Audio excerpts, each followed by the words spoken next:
Hello and welcome back to the Rosbreak podcast. Today I am joined by Priit Mihkelson. Priit is a very well-known figure and a highly requested guest from a lot of people. He is I don't know if you say a controversial figure in the BJJ world. He is the owner of Defensive BJJ, and the kind of gist of Priit is that he preaches maybe a different, maybe an outside of the box philosophy when it comes to grappling, especially focused on defensive grappling specifically. So I've wanted to talk to Priit for a really long time and finally managed to catch him upon his travels, and we sat down and we spoke all about his system, his background, and his thoughts on a lot of things to do with Jiu-Jitsu and grappling. Really enjoyed this conversation and I hope you guys enjoy listening to it. Check it out. Priit, firstly, thank you very much for joining me. Happy to be here. We originally connected years ago and we had arranged to do a podcast, and I think we'd arranged it for 2020, I think. And then COVID happened and you were going to be coming over in 2020 and we were going to record it then. And then obviously everything happened. We had to postpone it a couple of years, but I'm glad that I finally managed to lock you down. Yeah, I forgot, we had a conversation about it. I don't remember when it was, but yeah. Now traveling is, easier. So, I was happy you picked it up again. And, speaking of traveling, before we get into this, we were kind of chatting in the car, but you really exemplify globetrotter, right? You're traveling all over the place. I try. It's not my fault. It took a while. I think when I first came to the globetrotter scene with all the, information and stuff, and with my, I think, not used to, people were not used to my bluntness and the way I speak, because it's, first of all, English is not my first language. So I was kind of straightforward. And then nothing happened. A couple of years, I think, 2017 was first camp. Then I did 3 of them. Nothing happened. Then I was like, okay, maybe I shouldn't do them. Then 2018, I did 3 of them. And then 2018 fall. And then everything blew up. I don't know why.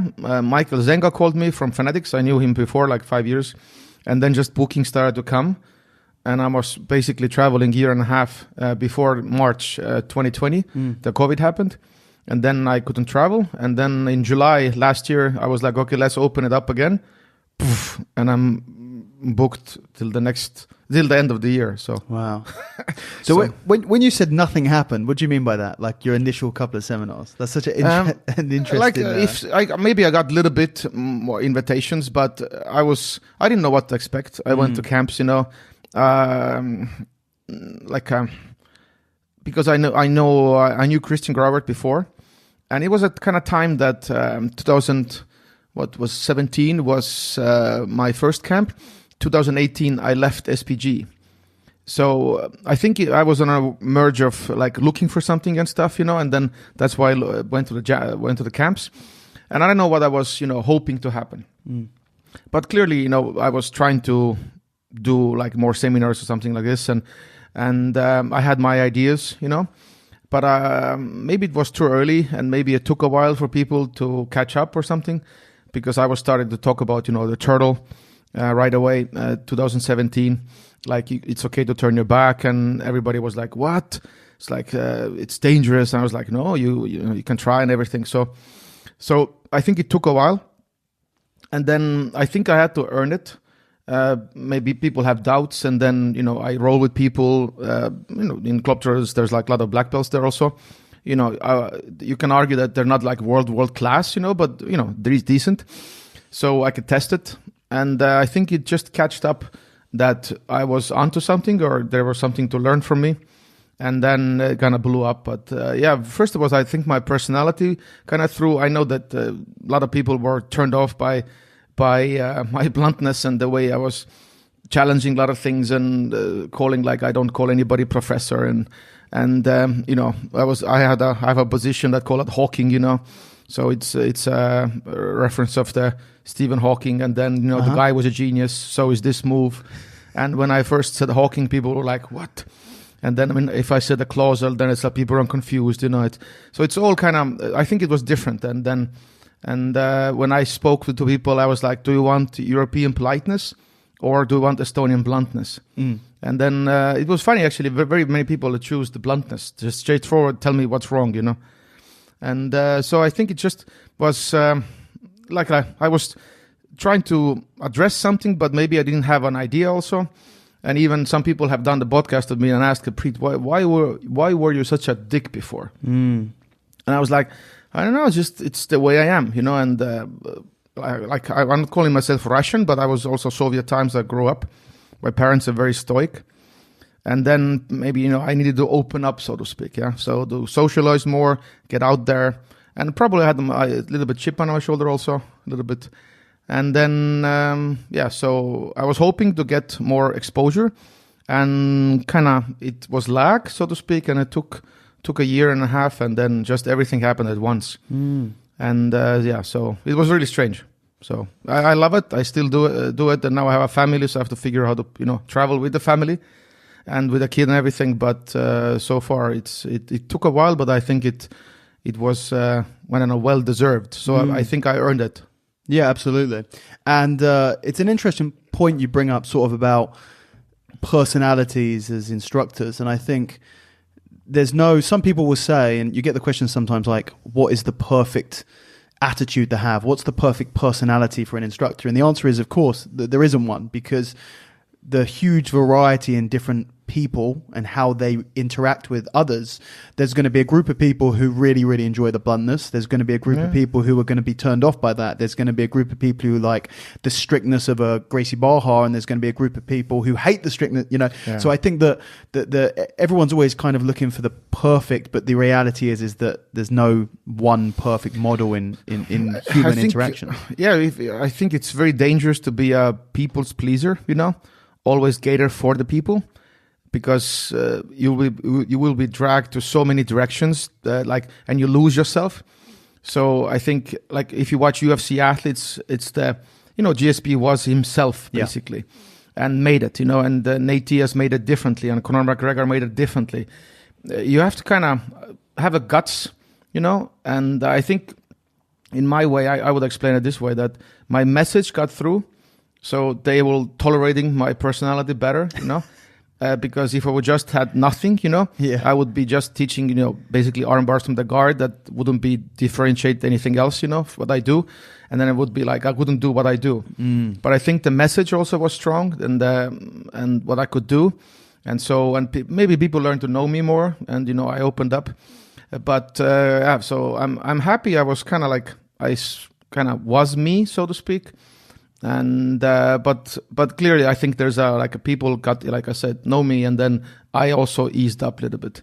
So, but I wouldn't say like I gave in to the pressure of being nice. And I'm even if I'm thinking I'm nice, and people say, I still have to say me these days, like, yeah, you were kind of like, you know, like straightforward. I was like, I was not. So there is something to it that I don't notice myself. Because certain social things are actually very hard for me. Social cues to reading people, I have to be told what you maybe think, or if somebody acts a certain way, I have a very hard time reading social cues. So, and in that sense, I think I don't see me also. In that sense, I have to be told, Priit, you were doing this, and you were doing this to people. I was like, interesting. And then I will correct myself. Yeah. But I need feedback, yeah. So, but I'm happy that some people sticked around and helped me, actually. That maybe do talk to other people, you know, and then they got, you know, more what I'm about. So, but I know that, some people, black belts, told me, like, they were like a middleman. Like, some people, you know, didn't like me, and then he was like, no, Priit's actually okay, you know, but just he's a little bit weird in that, you know. Yeah. So, yeah. So I'm used to it. So. I think that's a big part of it is, if you do it enough and you're consistent with it, then people are going to be like, oh no, he's not in a bad mood. That's just how he is. Yeah. So it's like, you know, jokes, my jokes, they don't have setup. Right now, sometimes I do it intentionally, you know, some I don't know if it's good or bad, but usually the jokes I do are just like, I talk and then it's a joke. And then people are like, should we laugh or should we? It's like, okay. And some people have told me, like, they feel so sad that they're like, they missed it, you know, they were like, they couldn't laugh. I was like, there was no setup. So, yeah. I mean, that was one of the questions that I got when I asked Instagram was, for you to tell a joke. Yes. If you put me, Well, now you've said that, I'm going to be waiting for it throughout the podcast to just come out of nowhere. we'll see. I will try to. If you or somebody force me to it, it's I can't. Then I have to make a joke. Yeah. But even in club turders, I think people have told me a lot that Priit, you should do a club turder like a stand up in some event. Just speak, you know. And whatever his topic is, or make some jokes, but they tend to come naturally more. Like, I don't know, I said something, the connection in my head is weird, and then I say it, and then like, okay, that was a joke, you know. And I usually the joke is like I'm like 1 out of 10. I hit a joke, so 9 times I try, and one is like, and then people are like, yeah, that was the good one, you know that. So we'll see what happens today. I don't know. We will. Anyway. I kind of wanted to start off, as I do with most of these podcasts, start off sort of at the beginning of your training. I mean, for you, it's interesting even more so for me because I've never spoken to anyone who is trained jiu-jitsu in Estonia or even kind of that in that region. So I have no idea the history of Estonian jiu-jitsu. Yeah. I mean, how long it goes back, who was the first person there. So in fact, if you could enlighten me, not just to we'll get on to sort of your history in jiu-jitsu, but do you know how jiu-jitsu even got over to that part of the world? Me. So it was you. There we go. So that's killing 2 birds with 1 stone. Yeah. So were you the first person to bring jiu-jitsu to Estonia? Well, I think there's some other person maybe claims for that, you know, jokingly. But I did a lot of martial arts. I did 17. I started with karate, aikido. I was a Tai Chi instructor. What else? And then finally, yada, yada, yada. My karate coach died and everything. And then I ended up in Wing Chun. Like European style, Kernsperrt, Germany, you know, and everything else. And there's a big history there. But then one other Wing Chun guy in Estonia was from Eastern Estonia. And he was like I would guess, Russian, you know. And he was a former Sambo guy. So, and his message was that, you know, Wing Chun is good in stand-up, but you need something in the ground. So he showed us a little bit like, you know, how to squeeze kidneys, you know, like a close guard and a squeeze, you know. And that sounds very Russian. Yes. And then, you know, arm bars and some Achilles locks. And I right away liked it. So during the Wing Chun time, we started to do certain things parallel to the Wing Chun. You know, it was very, very traditional and everything. And then just grappling was just fun for us. So I think years you can go like back to 2000 or something. And I cannot precisely say what date it was or whatever, but 2000s, I think we were doing stuff. And I think I remember a couple of seminars, at least with a Sambo guy, in different Wing Chun, whatever times. And then, of course, in some point, we also saw Royce Gracie, you know, the VHS tape. Yep. And was like, what the hell is going on there? But you were doing grappling via Sambo prior to UFC 193? Yeah, I would even say it's like a similar time, because I know we kind of started like official classes after the Royce Gracie thing. And I remember in the fall something, but it wasn't like 93. We saw the VHS tape way later, you know. Okay. And then, but I think we were doing already some grappling at a time. Some also because Wing Chun had an anti-grappling section. And, you know, everything was kind of anti and Emin Bostepe and all that, you know, if you're familiar with that history. And so there was some grappling part that was also in Wing Chun. So, but I kind of, all the Sambos brought like, you know, arm bars and leg locks, and it was way different, or more attacking also. So, and I think that's pretty much it, how it got started. And then we trained in a shooting range on a mat nobody washed. There was just a hole in a wall also for ventilation. Then we were in a gym. Usually have a stuff room, you put your horses you jump over or whatever the stuff room is, Yeah. And then we trained there for a season. And then we trained in a gym that everybody had 1.5 to 2 meter mat. So it was spread out. Every couple had a mat. and then we were grappling. So there. you were teaching at this point, or we were doing grappling already. Yeah. And also one thing that led to it's not a chronological history, but one thing that led to also us quitting Wing Chun, and it was basically we quit Wing Chun 2005 February, and 2005 May we did our own club, MMA club, Jiu-Jitsu MMA. But at that time already we have trained, I would say, like from 2000s, a little bit grappling. So were you calling it Brazilian Jiu-Jitsu? Yeah. It was. And were you calling it Brazilian Jiu-Jitsu because of Royce Gracie in the UFC, or? I would think so, yeah. You're just like, oh, we're rolling around on the floor. This guy's really good at rolling around on the floor. Yeah. We're just going to say that we're doing that. Yeah, I think it was submission grappling, jiu-jitsu. I don't think we did like sambo, so to speak. It was just we liked grappling. I don't think we did gis and stuff. We only know gi. And I just, the sambo was kind of like our introduction to techniques or something. But you didn't have any like jiu-jitsu lineage instructor? No. We just, we are, back like everybody else, downloaded everything from YouTube, or not from YouTube, from torrents and stuff, and LimeWire back in the day, everything. So just to see what's out there and not limit yourself. And we were like, we didn't have lineage, and I think the Finnish people were the closest to us. They were like having a 4 or 5 years head start, and then we visited them, competing and stuff, and then in some point they asked, what you guys want to do, under who. And there was, at the time, they were heavily under alliance. Fabio Giurgel and everybody else. But we went to SPG. It was one guy, Indrek Reiland, that was kind of new Matt Thornton's personal blog about, and then we found their Aliveness blog, Aliveness 101, and it was kind of like our Bible, so to speak. He was the one that talked mostly about, what is fundamentals, how to coach also. And I would think back in the day it was more like, against the Brazilian method. Long warm-ups, 30-minute warm-ups, 3 techniques, and then you roll. So I think back in the day it was more like already like, okay, how to coach this or how to drill this more, and so with resistance and everything else. And I didn't know any better, so we went what Indrek suggested. And then even, Carl Tanswell was for SPG. And I think we already even came here. Seminar, I got the purple belt, I think, in Manchester also. So Matt was also here. So that was our kind of lineage started from SPG. So you connected with who from SPG initially? I think Indrek went to UK seminar with Matt, and he came back with a blue belt. Okay. So we were like, okay. So Indrek was your first training partner? Or? Yeah. So he was another city. So it's like it's Tallinn capital, and then let's say south from Tallinn, 124 kilometers.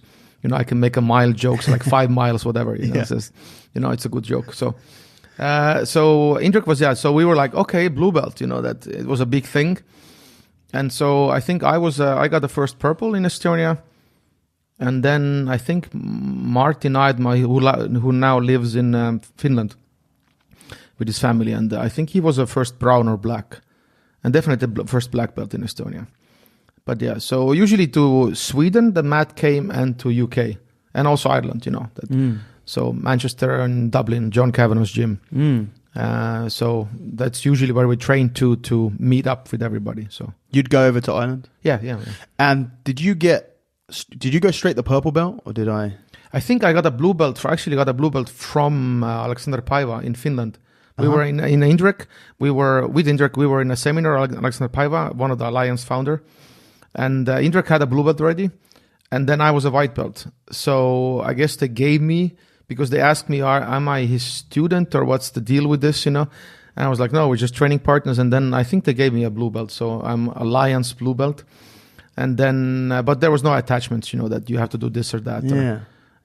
It's quite funny. Like, it's the seminar belts is something that doesn't happen today. And it makes sense that it doesn't happen today, because you don't have people who are unaffiliated. You don't have people who aren't, who are just randomly training from DVDs out in the middle in a different country. But it is so funny to think that back in the day, most of the people who got graded they'd go to a seminar and they'd just be like, "You're good. What belt are you?" "Oh, I don't have an instructor. Here's a blue belt." Yeah, but my purple belt also happened. Matt had I don't know if I liked it, so to speak, but he had a method of belting people in seminars also. And I got my purple belt, basically, it was a seminar, and then He was there was a Rick Davison. He was also there from Portland, Oregon, and something was like who likes to spar with him or something like. Something was that like not as a challenge, but maybe it was okay. Try to pass his guard, and he was trying to do some technique, whatever. So I went there. Also, I was like, okay, next whatever, I want to come, and then we ended up actually, I think, sparring for 20 minutes. It was like supposed to be like, okay, he shows technique and that's it, so to speak, or some other people come, you try it, because he's doing the defense, whatever. But yeah, it was so I think well paced, and it was interesting for people. And then we just rolled 20 minutes, and I think after that I got my purple belt. Because don't SBG, and correct me if I'm wrong, they do an Ironman for the belts? Yes, for me that's a very lovely tradition. And was that something that they were doing back then? Yes. So I don't know where I got my Ironman, because I got a belt definitely after that role and stuff. So I don't remember my Ironman. Maybe it was in Estonia, but I know that Indrek actually got it was a very funny story. He got an Ironman, I think later, I got it first, but in the same seminar or later during the day, he got an Ironman. And it was so exhausting, and he flipped out. He was talking about, end of the world and everything. No. And then we gave him Coca-Cola, and then, the ambulance came, and he was like, no way. Yeah, he was so exhausted and so dehydrated. How long did he roll for? It was, I think, usually the Ironman's an hour. Wow. So yeah, he was like, it was rolling new partners. Yeah, it was very scary actually that he was not himself. Wow. Yeah, and it was like, I've never heard that, like jiu-jitsu induced. It's a very famous story. Yeah, he had some crazy idea that if he came back, he was like, I had an idea, No way. Yeah, he was totally different person. I was like really scared because it wasn't like, I had never seen this before. That's really interesting. Yeah, but he was so done.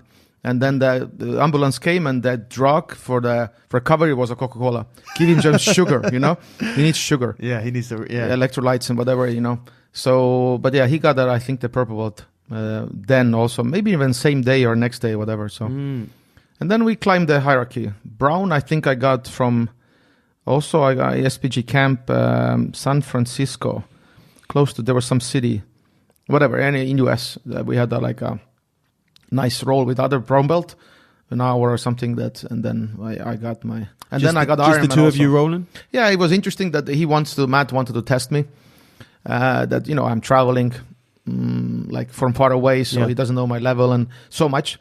And then I think we rolled a long time, and then maybe in same day or maybe later during the week or weekend, what was the seminar. And then I got also Ironman. So Ironman is usually very grueling, but I think it's really like a awesome experience, because it's like you never say you're tired after you go through Ironman, because you don't understand what tired is. And then in the gyms and stuff, you go like, yeah, I'm not tired actually. I just want to rest, But I feel like we still do it in Estonia. I think I don't like whipping. I don't like whipping either. I'm strongly against it, and then there's some people always like, oh, you're sissy, you can't take it. But I really think the whipping is terrible or something for a gym vibe. And do you whip curls and do you whip kids? And as a new parent, I'm like, would you if you whip my kid? Like, I don't know. So what's gonna happen? So. And some people love whippings though. Yeah, but it's like tough, and you have like bloody, like lines on your back, and they're like, and then, but it depends also, I think, like, what do you want? If you want like a tough gym, everybody's tough, and I think this is one way to also see that mentality. But if you want a family gym and females in a gym, and you have different kind of layers of the gym, also competitors, but also like a bigger social group, I think maybe that's not the way to go. I mean, do you think that whippings I don't think that whippings make people tough. No, but just it's like something you go through. Thing you got to do it like every 2 or 3 years. Yeah, but it's something you go through that's hard. That like people like those in Estonia we have also those now those runs, tough guy runs, 10 kilometers, you go over the mud. That's and different stuff. though. Yeah, but there's a hardship. You do something hard. I don't think that getting whipped is hard. It's just painful. It's not like, but it's still, most people are scared of it. So that's what, if you're going to overcome your fears and, so there have different reasons. I don't find there's any reason why I should do it. And I will tell everybody that if somebody makes you do it, you have a choice to say no. Yeah, I mean, but that's the problem, isn't it? I think the issue with whippings and this is something that I've changed my opinion on a lot because I used to do it.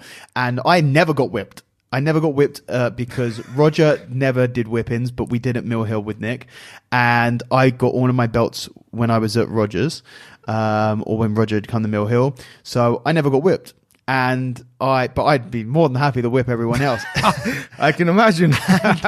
And then I got to black belt, and I thought, to the point where now I could whip everyone. I'm never going to be whipped. Or once I got my brown belt, I was safe because you don't whip black belts. That's to my knowledge, the tradition everywhere is that black belts don't get whipped. For some, I don't know. When you're a black belt, you're so respected at that point. Yeah, there's like weird rules. So it was brown belt was the last one that you get whipped at, and after I got my brown belt, I'm like, I've never been whipped, so I could kind of whip everyone and never have to worry about it. But actually, this is so dumb and so stupid. And people, you could see that some people loved it. Some people wanted to get whipped because, they wanted to show the bravado.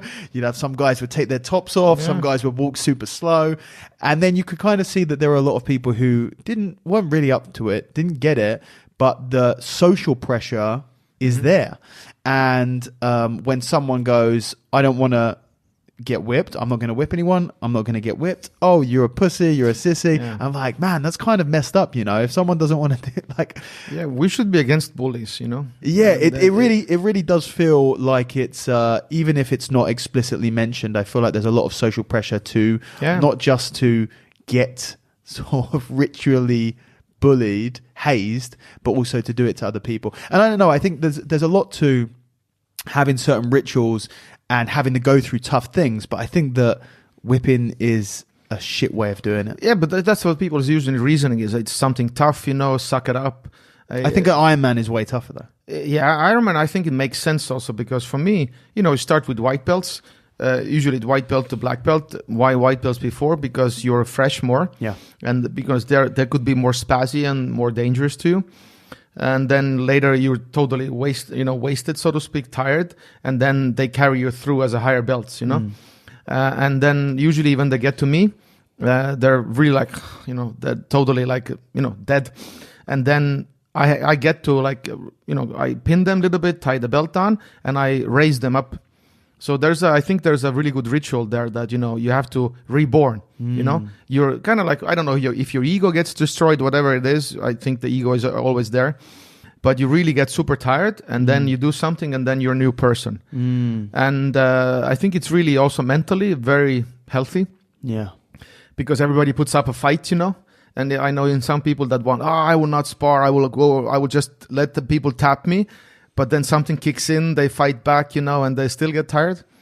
And I think there's many benefits. And socially, seeing somebody at their weakest and the group will not punish but carry. I think there's a really good a bond happening there. And everybody usually hugs. That's why a one time everybody hugs in Estonia, Is that yeah?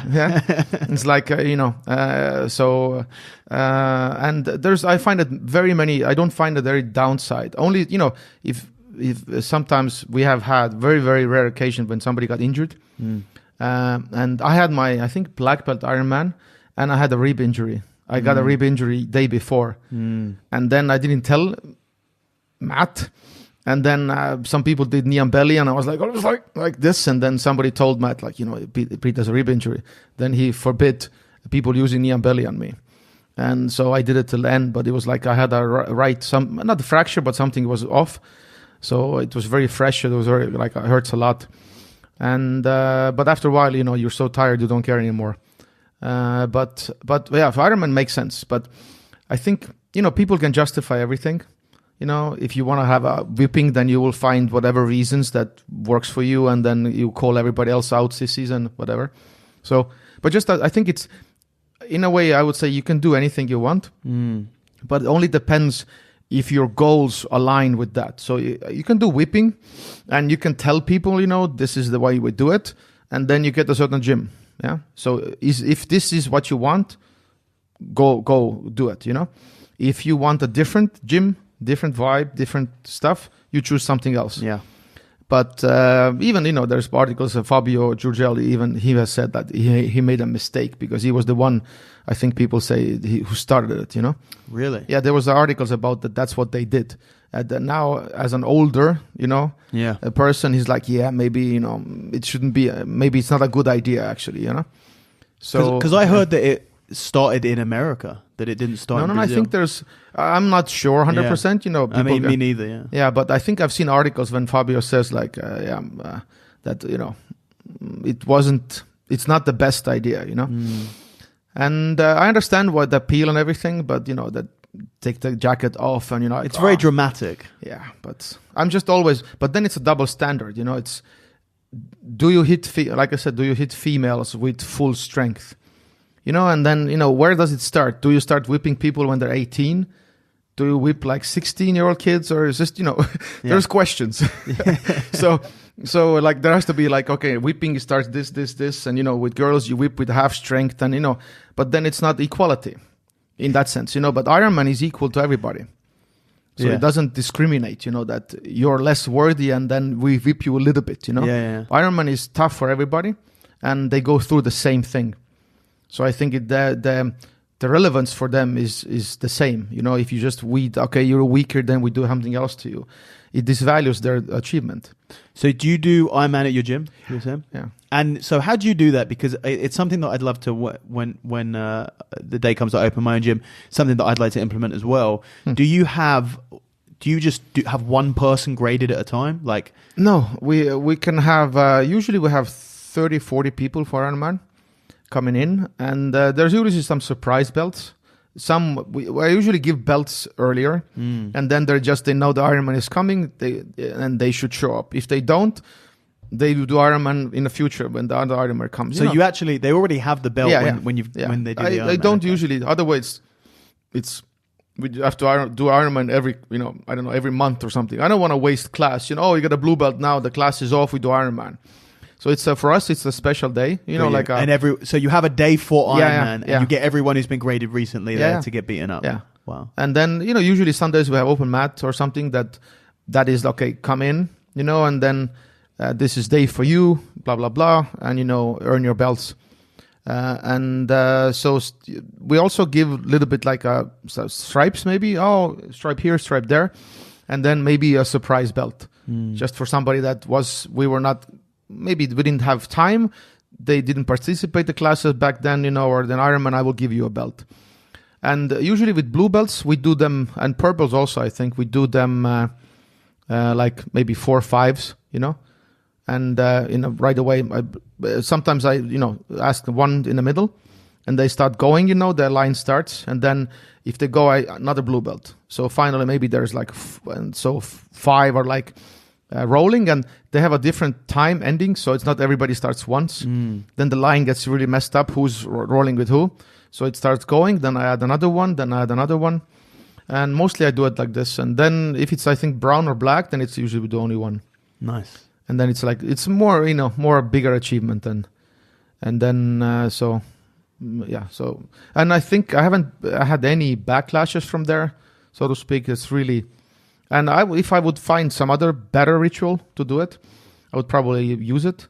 But as Ironman, it's pretty. Have you heard of any other ritual or tradition or, any other tool that people use as a, symbolic thing to happen when you get graded? Because kind of those are the only two that I'm aware of, and sort of SBG are known for doing the Ironman. Everyone else is either doesn't do anything or does the belt whippings. I don't think I've heard of any other ones. I've seen, least I don't know if you use YouTube. I don't know how to guide you, but I've seen some beatdowns also. That somebody it was a video like somebody got pinned to the wall and somebody did a like reverse roundhouse kick.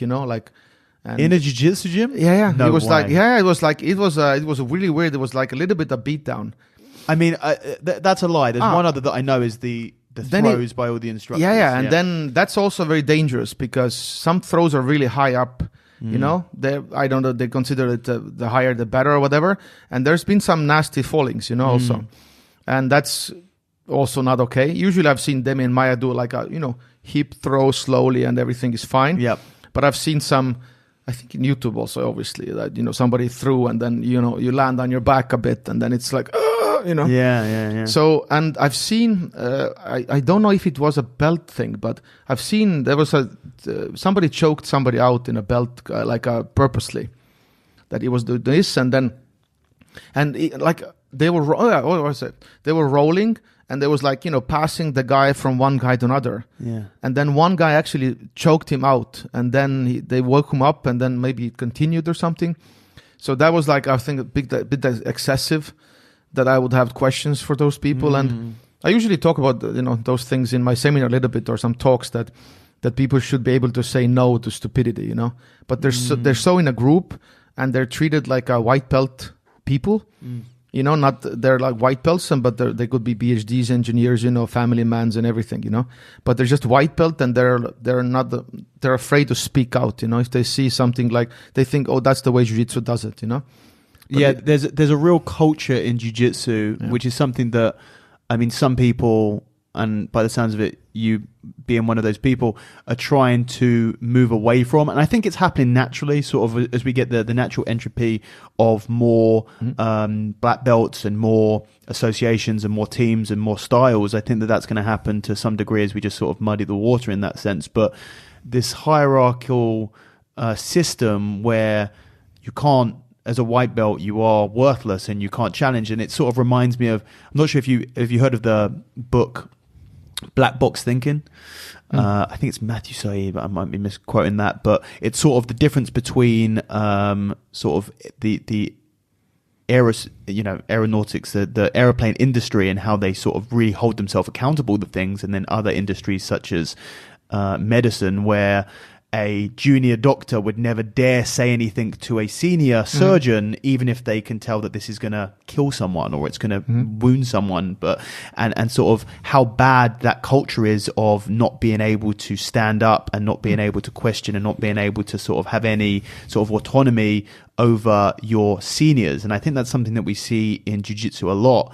And I guess part of the problem is that you have a structure where you will have belts, and it's going to be very difficult where you tie a colored, literally, the only real, the truest reason for having belts and having grades is I am better than you at this sport, right? That's basically what it's saying. I've been doing it for longer. I'm better than you.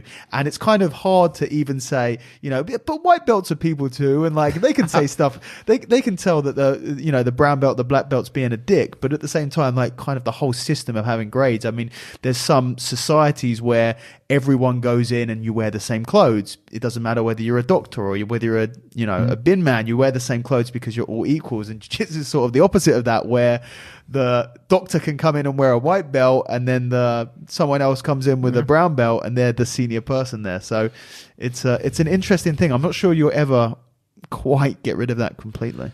I think it's happening. The more it spreads, but I think it's the tradition, or I don't know why people don't question it, because people are the clients and they can demand better product. And it's very safe, I think, for if you're running a gym in a dictatorship and nobody says anything, and you're not accountable and you can do whatever you want. Yeah.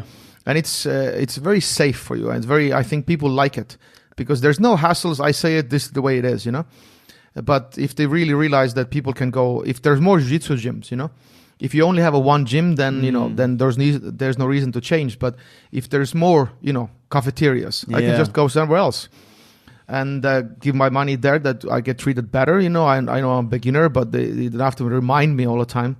And there's still stories. I always think they're if I talk about them, they sound really fake. But I was in one camp, and then we were on a mat, me and blue belt also. I didn't have my belt on. Usually I don't wear a belt. But there was a blue belt also. You don't wear a belt? No. When you train in the gi as well? Yeah. You don't wear a belt No, at all? usually it's open, yeah. It's open, like, I don't know what they call it, sleeve or whatever. Yeah. So I don't like a belt. It's part of your uniform. I know. I don't like wearing a gi at all, so I don't wear one. But yeah, but it's like our old, our old logo was the bear with open. What are those? Lapels. Yeah, open lapels. Because kind of. Yeah, but you wouldn't get a belt that would fit a bear, so that would be the issue there. But. So and this is very fun because when now people know me more, but in the seminars back then, people didn't know, and then even black belts they roll me, and then we're like, you're not a white belt, no? I was like, yeah, I don't wear my belt. So it restricts, I don't like it, and usually it comes off anyway. Yeah. So and I usually never wear a belt. Maybe for a picture if somebody asks, but I have I think it's a bad habit, or it would be a mess if, let's say, there's a lineup and nobody wears a belt, and then it's like jiu-jitsu. Okay, you should wear a belt. Okay, but I'm allowed to not wear a belt. So it's maybe a double standard. That's a good point. Yeah. Yeah. So I know that. So if one of your students came in not wearing a belt, you can't really say anything, can you? I also only when you get to the black belt can you choose not to wear any belt. There's a gray area, definitely, that if somebody comes and we're like a mixed gym, we don't care who wears what. If we have gi classes, then I ask people to wear a gi for a week or two when we have certain specifics. Mostly we do stuff that works this and that for both sports. So wait, you don't have gi and no gi classes? Right now, no. We let's say yeah. So this jiu-jitsu also I do. There seems to be not much difference between gi and no gi jiu-jitsu. What comes to my research and what comes to more upper body. I know in a guard there's lapel stuff and stuff. The way I do jiu-jitsu, let's say I can do underhook downside back survival. Yeah. So I have a similar posture, exact same posture for no gi and gi. Mm-hmm. And it works against the bow and arrow choke wonderfully. So those postures that I usually do, or how I see jiu-jitsu, they're really universal. And it doesn't, actually the gi is like a final test. And then it works the gi and no gi same, but just you have to more used to it, and people freak out more. If they put a gi on and somebody grabs the lapel, then you're not used to it. But if you learn to trust them, in upper body it seems there's one gray area that comes to like a loop choke, but loop choke with lapels.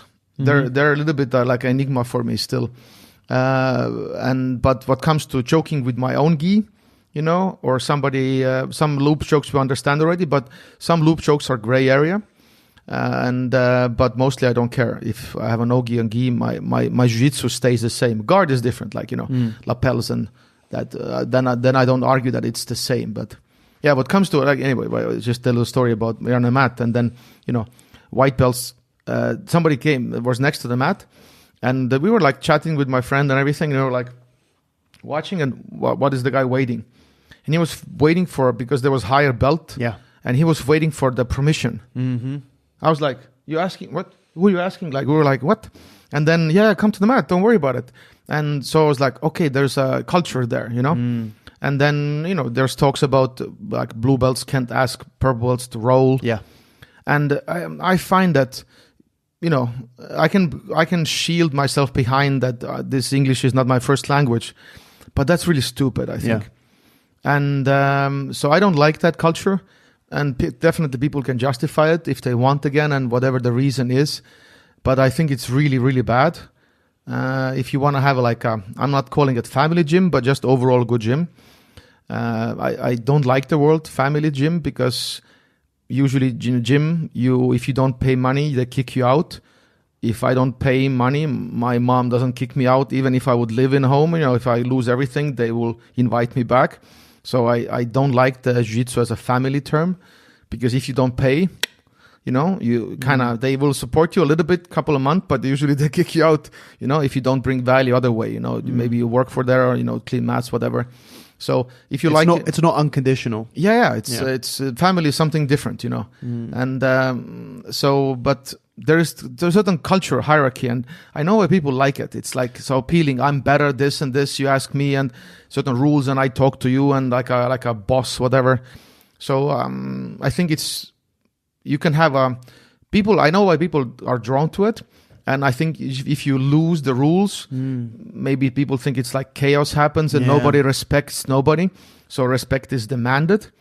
But in jiu-jitsu, it's, the respect is earned on the mat and how you act, So I think in jiu-jitsu gym, there's no problem with, respecting people. If you're good, if you're doing a good job, if you're helping people, rolling nicely, everything else, there's respect enough for everybody in a gym.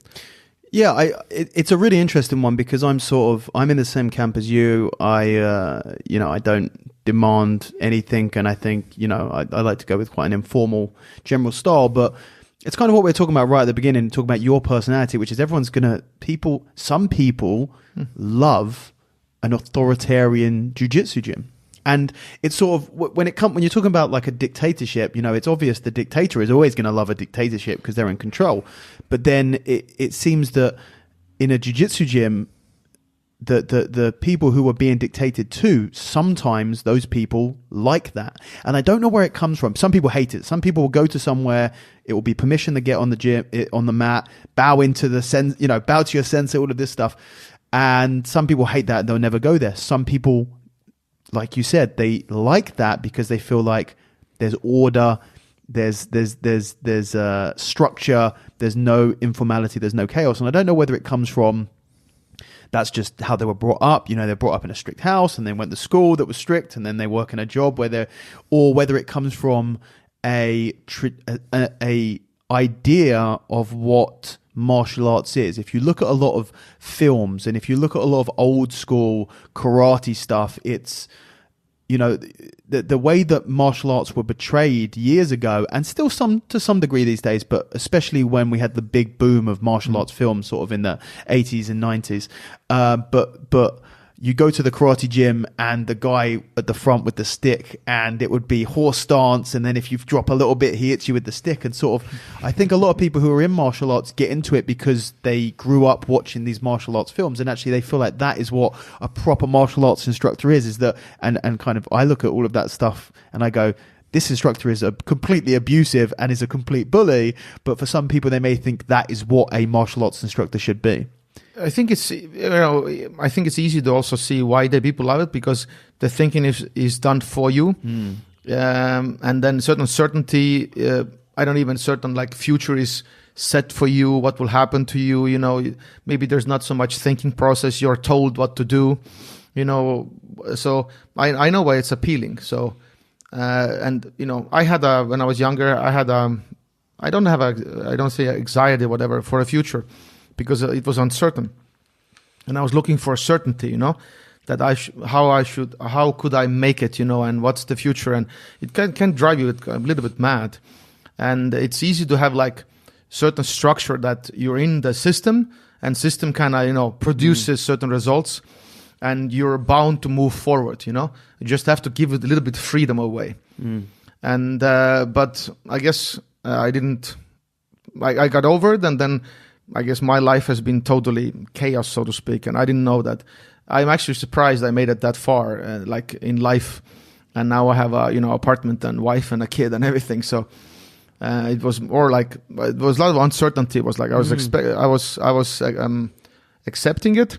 I don't know. I didn't know could I make it, or what would happen to me, or could I do jiu-jitsu like for only jiu-jitsu and then maybe as a day job or something, So I think I like that, and I think a lot of good things can come out from if people are free, so to speak, and they can help community. The ideas come in, how to change to something better, and so they talk about the top down and bottom up whatever methods, So people are involved, so you give them freedom to express and help the club, and I think it's better. There are more people thinking about how to make the place work than just one person telling, and then their ideas are dominating it, and the chance that one person can figure everything out right without getting feedback from the bottom is very unlikely. So you usually need to, like every boss these days, I see those advertisements, and there's some like seminars also in Estonia that usually it's about leadership, so it's not about I'm a boss, but I help you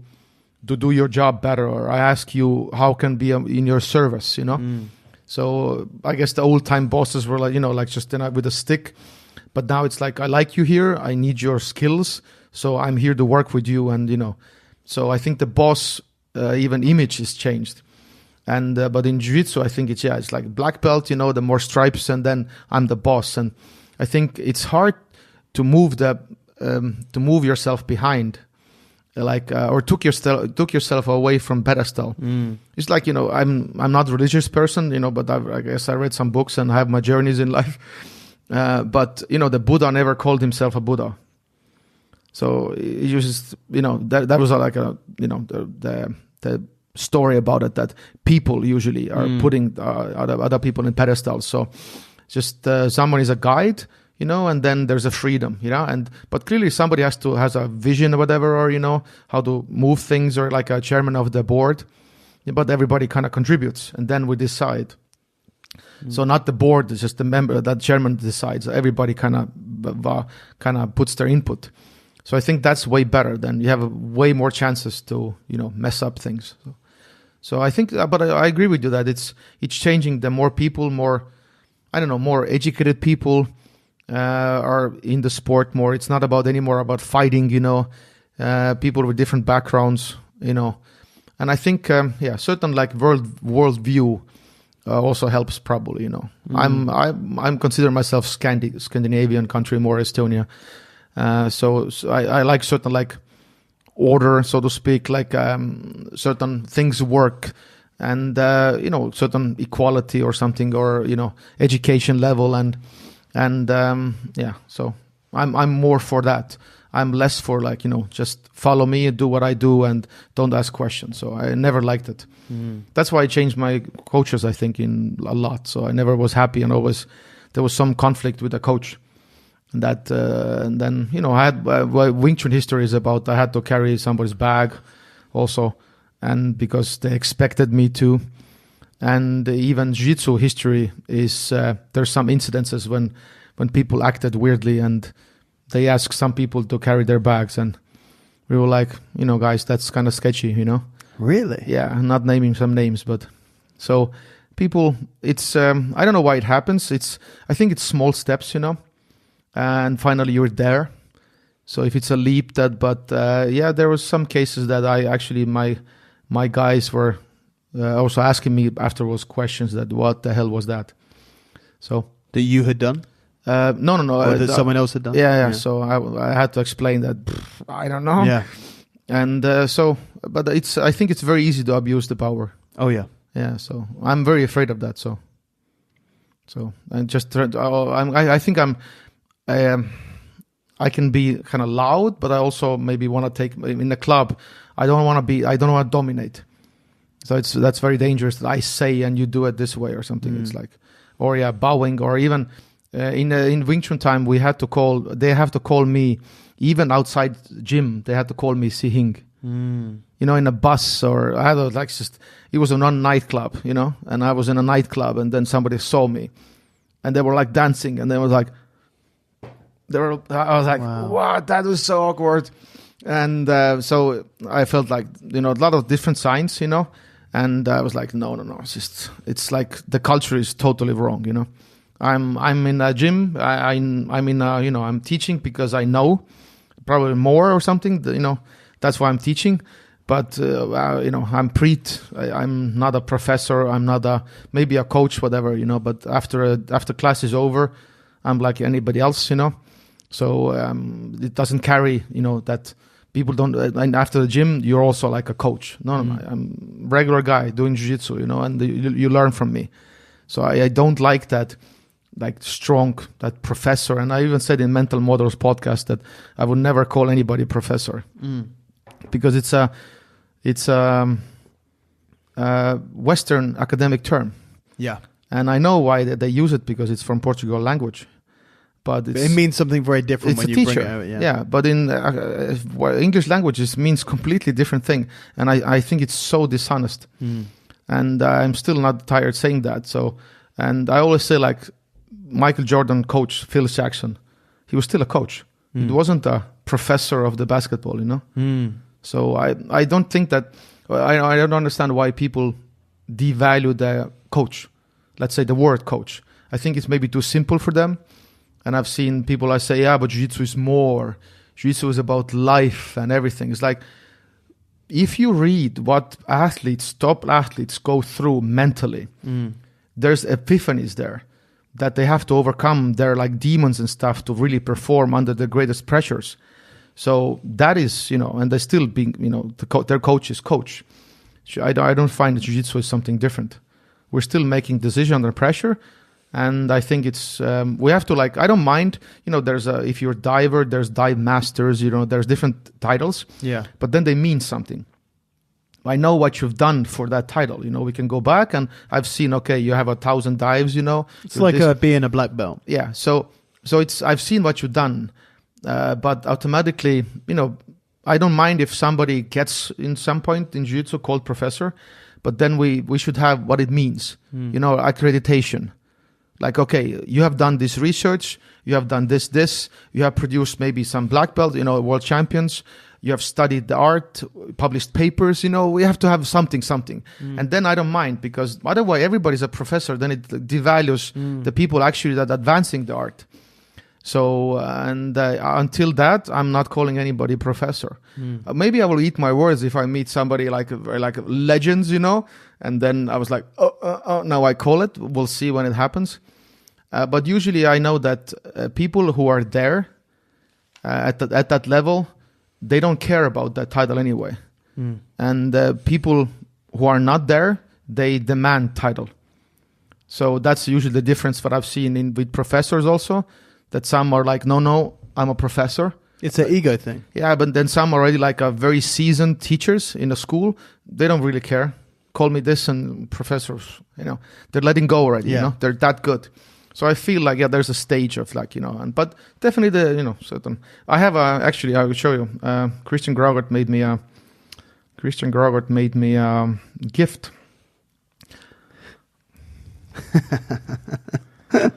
Professor.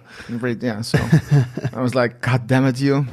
So yeah, there's an ongoing joke. Is that your ticket for the Globetrotters as well? No, that's a priority pass. Is that your yeah, every time I go to priority pass, VIP lounges in airports, I have to show this, and some people smile, and I was like, Professor Priit Mihkelson. They ask you, what are you professor of? Jiu-Jitsu? Yeah, I don't know. It's an ongoing joke, yeah. So I was like, God damn it, Kraugert. Yeah, so. So anyway, talking about professor. Yes. And your jiu-jitsu. Let's talk about that a little bit. So, I mean, it's safe to say that your jiu-jitsu or your grappling. Do you call it jiu-jitsu or grappling? Both are good. I call it jiu-jitsu. Jiu-jitsu, okay. So your jiu-jitsu is a little bit different from the standard philosophy of grappling, would you say? You come at it from a different angle, I'd certainly say. I would agree with you, and I would disagree with you. In that sense that I know there was a recent podcast with Firas Zahabi and Danaher. They did like 100 episode, and they were talking about how Roger Gracie, one of the greatest, what made him great was the ability to have a very good defense. Yeah, and then he was like didn't care. And he could attack, and he was always safe. I still remember the Buchecha armbar. Yeah, he escaped in Metamoris. Everybody was like, "Oh shit!" He got out actually. Yeah, people.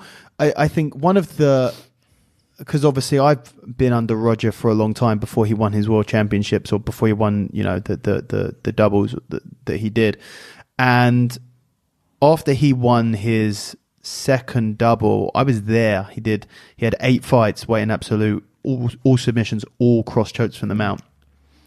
And Roger became, and then you do that instantly, you become the submission master, right? Yeah. But prior to that, Roger was known not as a submission expert.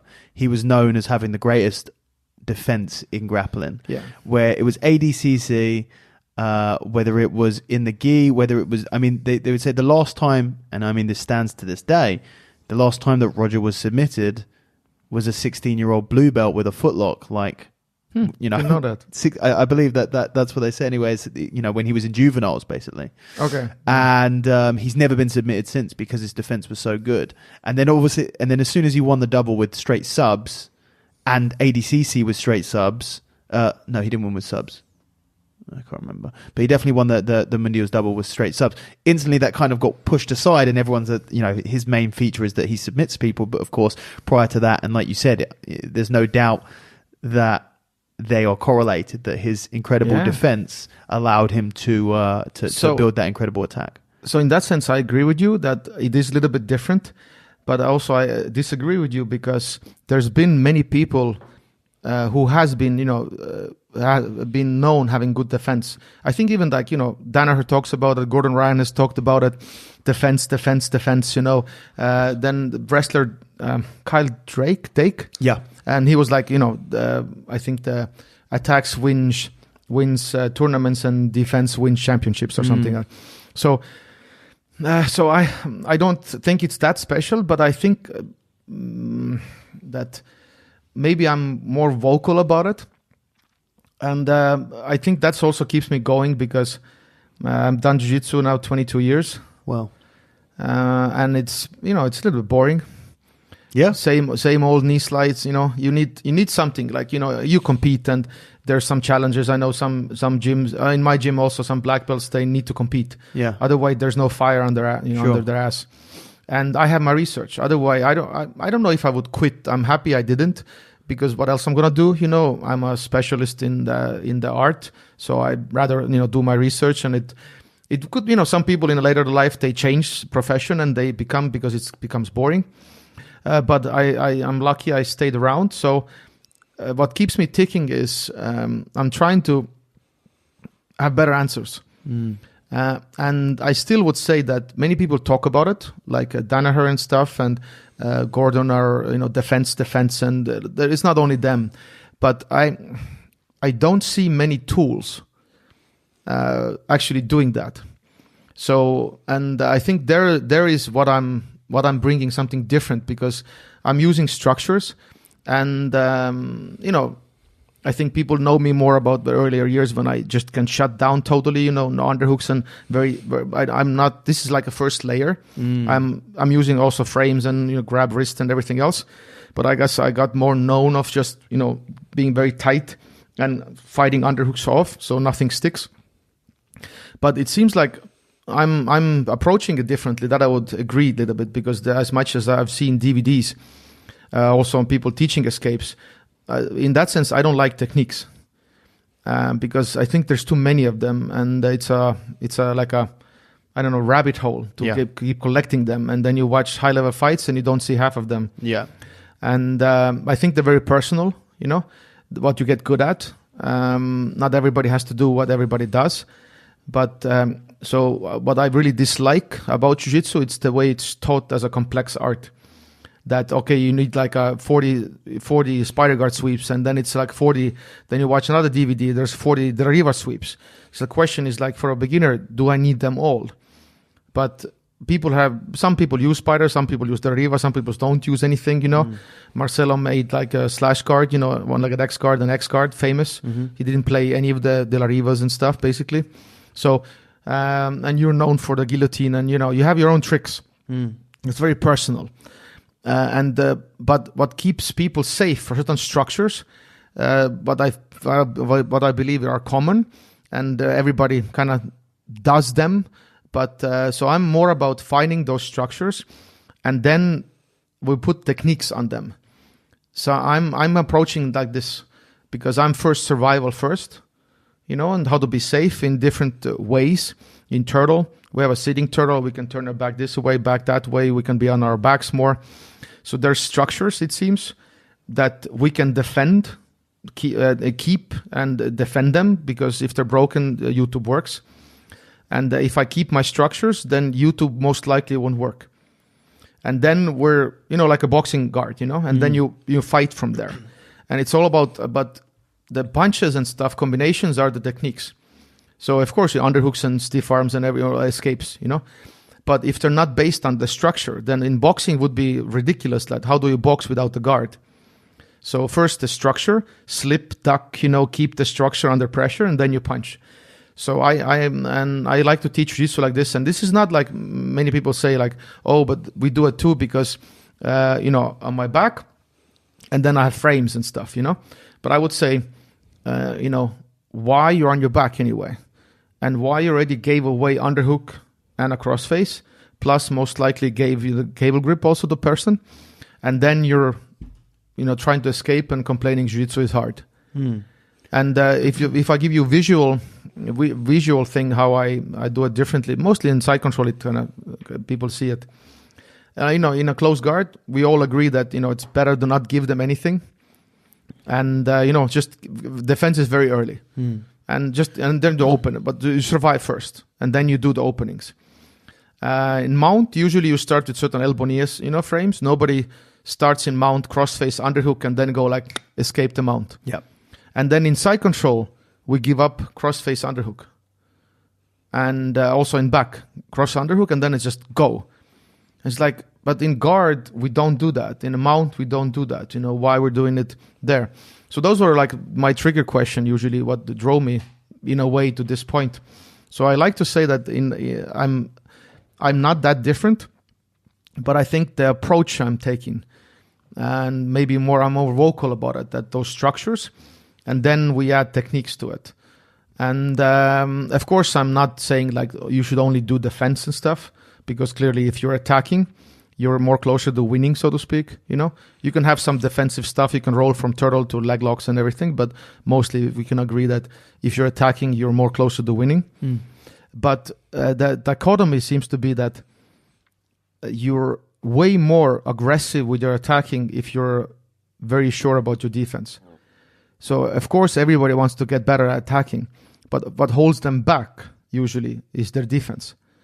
And the weird dilemma people have, they don't want to, they feel like they're moving backwards when they're doing defense, I want to get better at attacks. But actually, it's all, lays in your defense. Yeah. So that's my fascination with it also, that, defend. And also why I do it is I don't study leg lock defense per se at the moment, because I think the information is it's there. People are well studied, defenses, even they're sleeping very late heel hooks and stuff. But I really feel the upper body defensive knowledge is really lacking. That we don't see many people doing super late armbar defenses, Or let's say, show me a publicly available Tarico Plata escape system. Clearly some people are doing something, but it's not public. Like every gym has that knowledge, It's still not there, so to speak. And it's very hard to find it. Like if I want to have a systematic defense against Tarico Plata, where do I go? Maybe there's a random guy in random gym, but there's usually there's no information.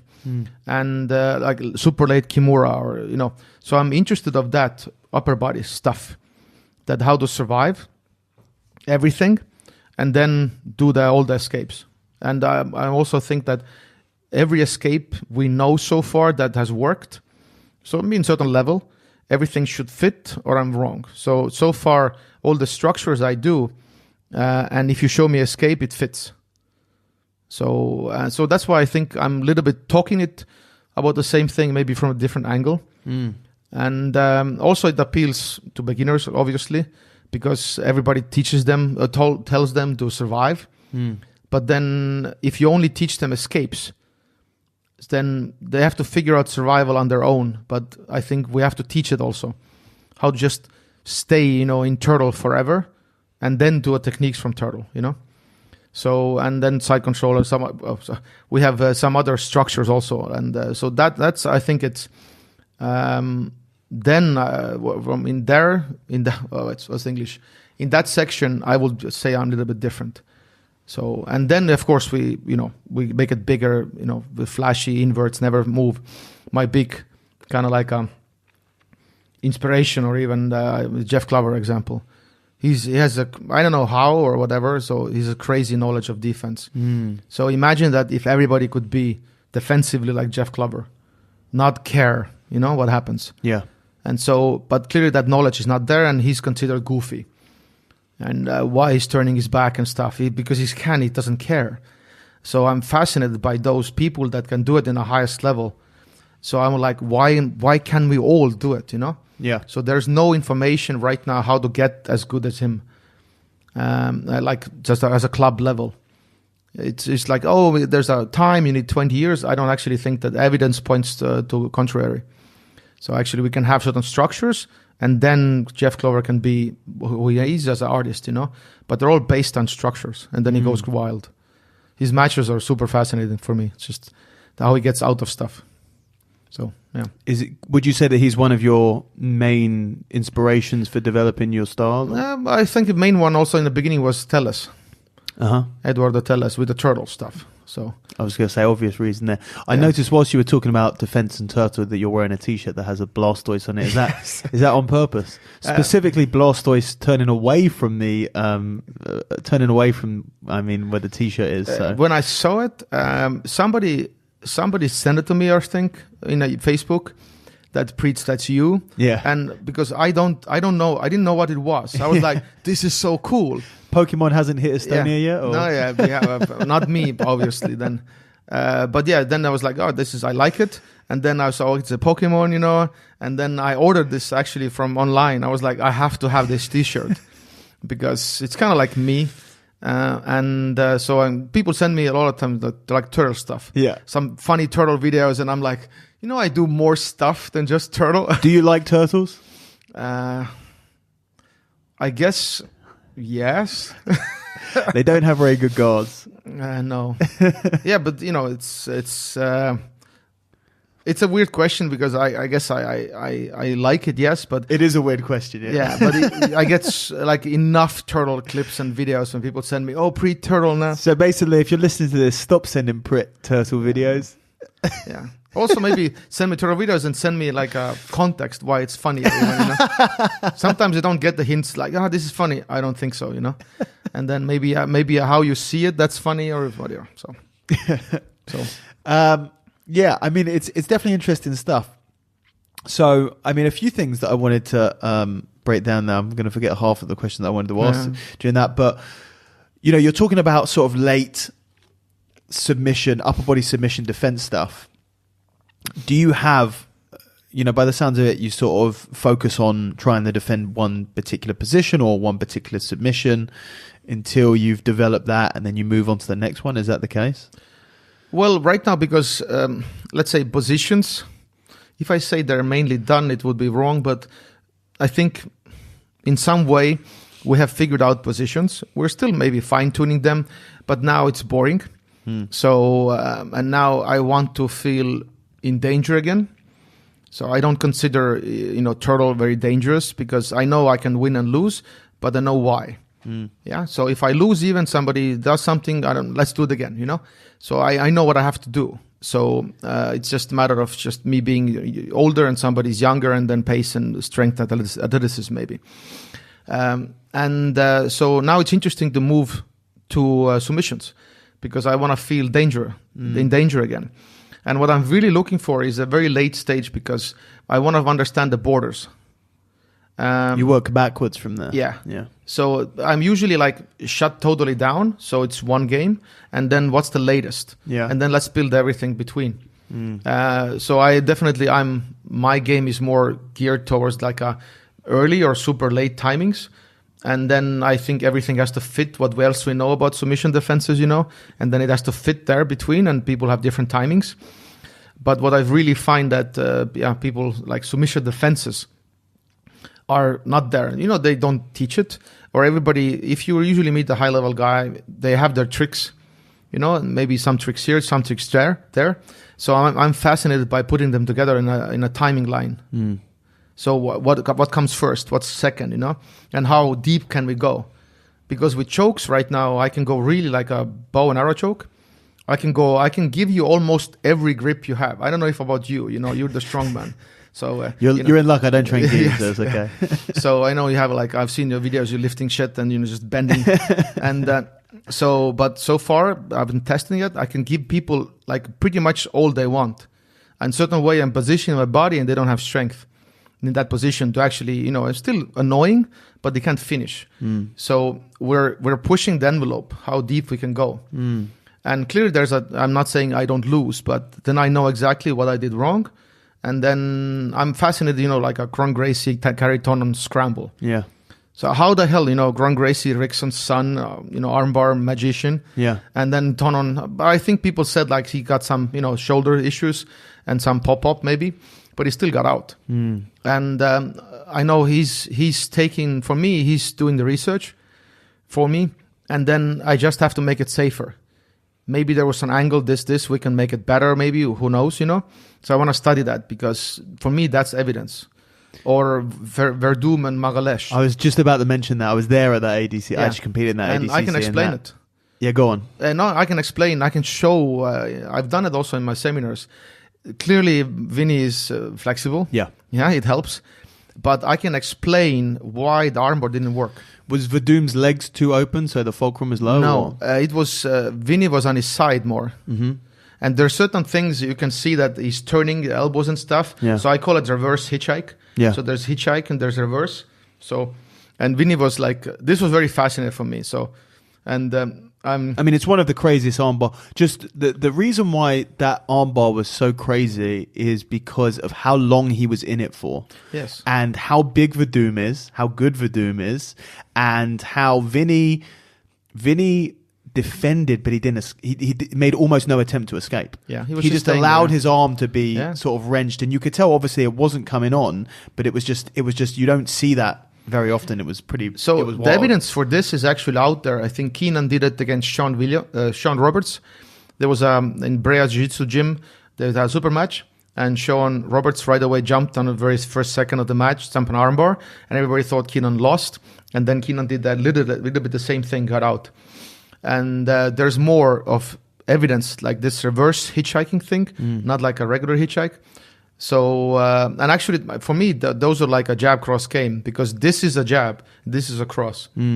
And I think one is missing, because now it can play, you know? Yeah. And it's all about moving the angle of the hinge to the you fulcrum. can elbow out, elbow this way. And, because a hitchhike, escape, to counter that, you pull the arm to cross hip. Yep. So they can't hitchhike. But that's when I do a reverse hitchhike. Yep. So now you have to go this and this to actually balance and finally get them in the middle. Yep. So because the cross, usually people, Muhammad Ali did it against Meregali. There's like the hitchhike. And it's a little bit what Roger did against Puchecha. He was turning inwards, and then armbar, and we can, was it this or that? But he was doing the same move. He wasn't doing the hitchhike stuff. He was moving towards him with his hip. So there's really a lot of interesting evidence that that it is there. And for me, it kind of, I don't know why I see them, but because they're so far apart with each other, time-wise. This happened, that happened, but they stick to me, and then I can have a pattern, So there's 6 things already I see. And then, okay, we have to study this. And right now, I don't think there's any reverse. I think I have to make it. There's no reverse hitchhike information out there. Keenan has done some video about it, I know. 8 minutes long or something, but there's no DVDs about it. So that's also what I'm going to do in some point, to just give the jab I give it a cross, and then people can, play. And then information is out and people can work with that, and then make it better. Clearly I cannot figure out everything on my own, but it's ready to put out there. And then everybody can come in and maybe, make it better, like usual stuff. The feedback comes in, and then this, But so I'm fascinated by submission defenses, because they seems to, again, based on the same structure. I do my positional defense, and now we go more precise. And the weird thing is, like, the structure won't change. It's just more specific, because I can do my position in a side control, kind of in a bottom, and I can do the same thing against Tariqa Plata. But now they're more specific position. But the structure seems to be the same. So that's what also, like, I'm always fascinated. I call it like Jiu-Jitsu is made by aliens mostly. Okay. Because at the moment, if I'm, let's say, back towards the mat, I have 2 structures that so far I can explain every situation, submission or position that happens. I can use those 2 structures to explain. My famous Hawking stuff, that's a twisted defense also. And then baby bridge, we call it these days. So with those 2 structures, whatever they visually are, I can explain complexity. And then what I feel is, like, attacks are awesome, obviously, but I feel like attacks are differently hard because there's so many of them. So I have to know so much, and then that's why people specialize, But it seems for a lot of people that you need so many, armbar, this and this and this. And then defense is hard, but weirdly, a universe has built it this way, but that in defense you have fewer things to get good at, but it's harder. Yeah. So if you show me 10 submissions, I can show you a couple of structures that work against them. And then you have specific certain things with arms because the submission is different, but the structure is the same. So you have actually fewer things to train, but it's harder, clearly. You're Would that be because sort of having the fewer options is part of it? Is that if you had loads of options, it would be easier because there's more things that you can do? But also harder because I think that's why I'm trying to make defense sexy again, by the way. Yeah. And again, because was it ever sexy? If you watch those Tellez and Roger Gracie matches, because or Takari Tonon, they're pretty sexy because if you get out, then Tonon gets like ovations, So people clearly value. Yeah. They've already, Vinny escaped. They're like, wow, But somehow people don't want to get good at that. They like to see it, but to really understand and put yourself in that situation, it seems like a lot of work. And they rather submit people than just, I have to put myself 6 months into position to gain that superpower. So, and also I think it's a false perception because maybe they think, let's say, my thought is that maybe they think it's too hard. But I'm actually trying to show people, and I'm also showing that defense is not actually very complex. And that what I've heard, the people like complain about that, they want to do attacking part, clearly. And then they don't have time to train defense. So they think it's an equal amount, that, 50% and 50%. Yeah. But I would say again, the evidence, whatever, I actually think it's not 50 to 50. And because if you have fewer things to get good at, and I would say even for their pleasure, whatever, I would say 70-30 even, that you can gain a lot of stuff, like I can teach you about defense, and you don't have to spend that much time on there because information is given to you. Yeah. And then you can do still your attacks. So given the people that ratio, even 65-35, they're willing to do it because then they're like, it's not that much time.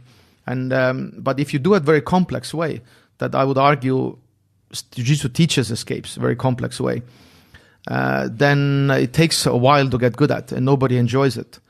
Because, side control starts with cross-face underhook, and then you're there. It's a pinning position that everybody teaches to escape fast. Yeah. And I think for me, it's a contradiction. It's like, why would you even keep that position if it's that easy to escape? You would pick something else.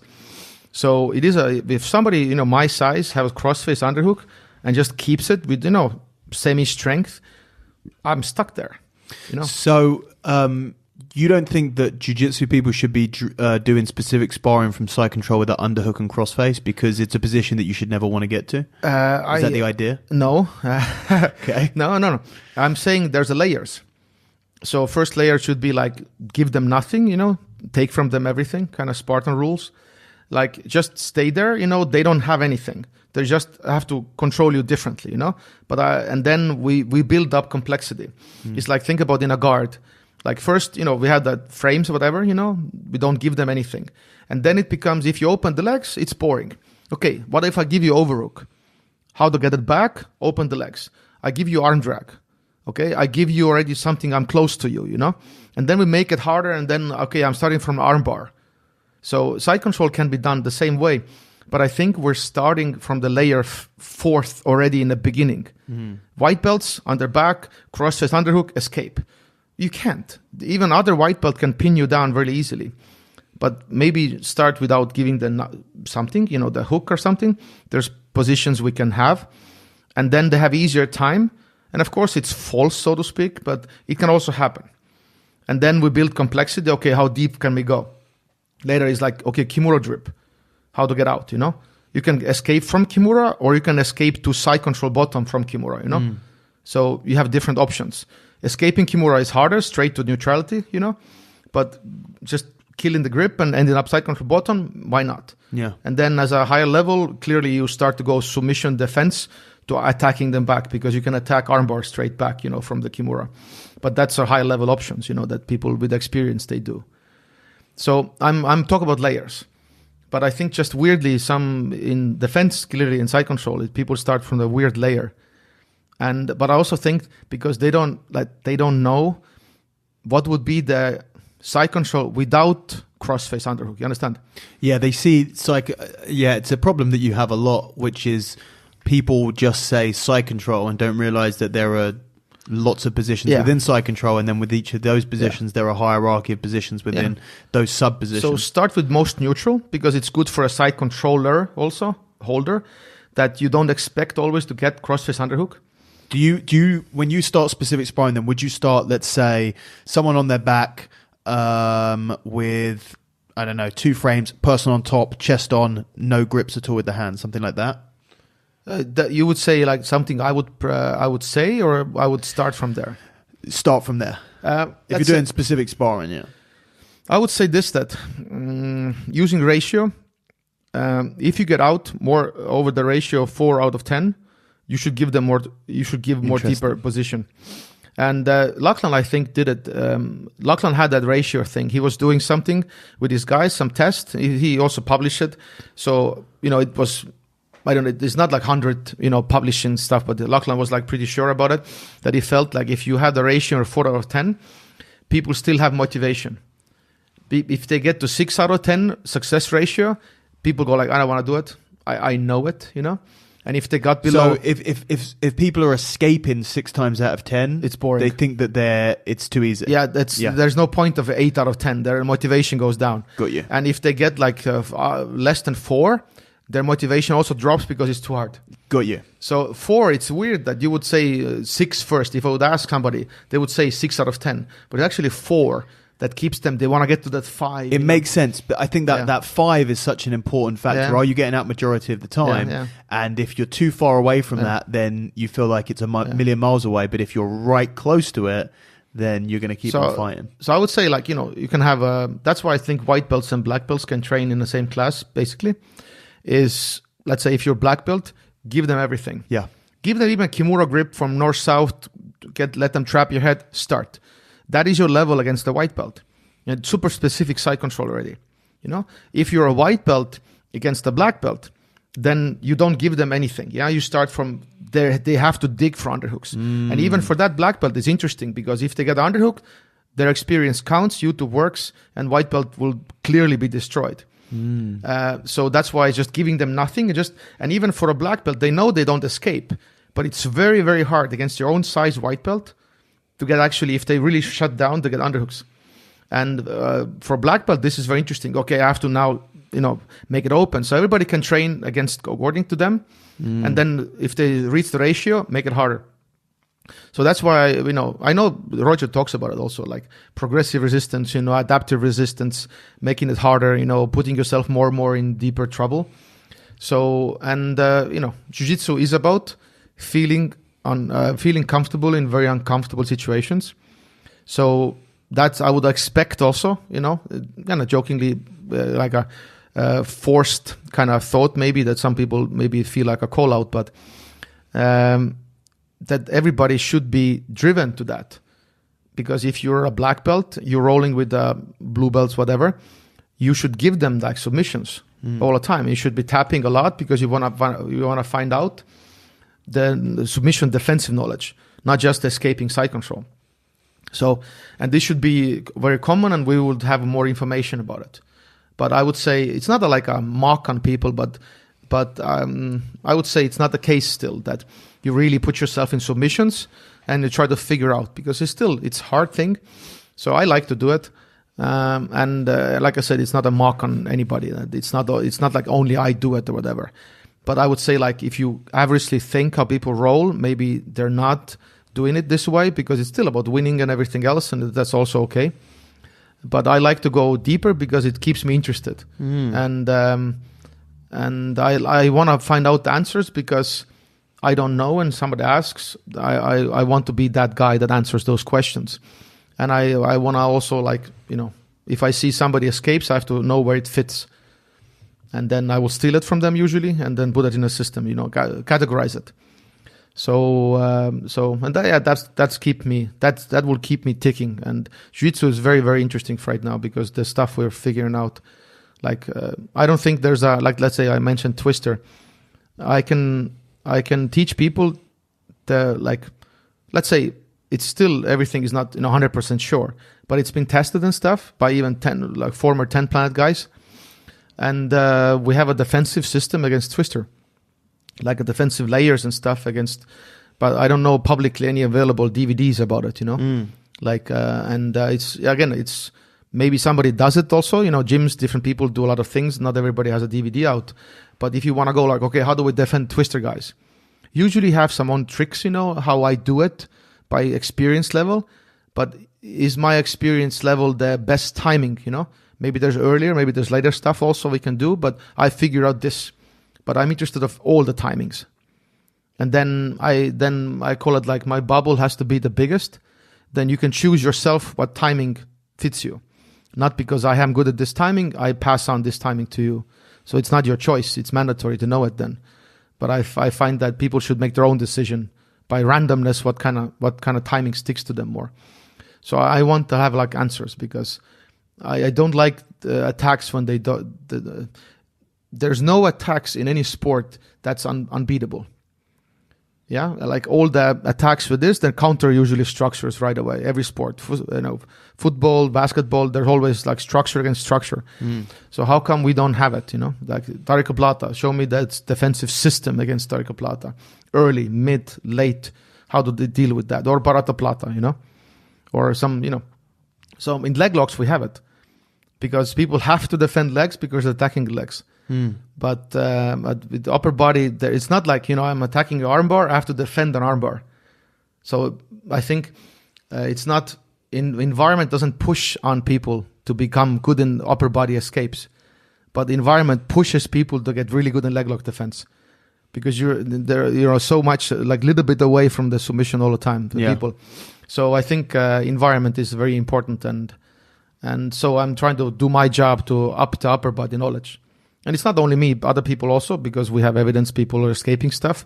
So I'm trying to do my part. And so that's the very short answer to a question like how I do it differently. So yeah. And you have people out there testing this stuff in competition?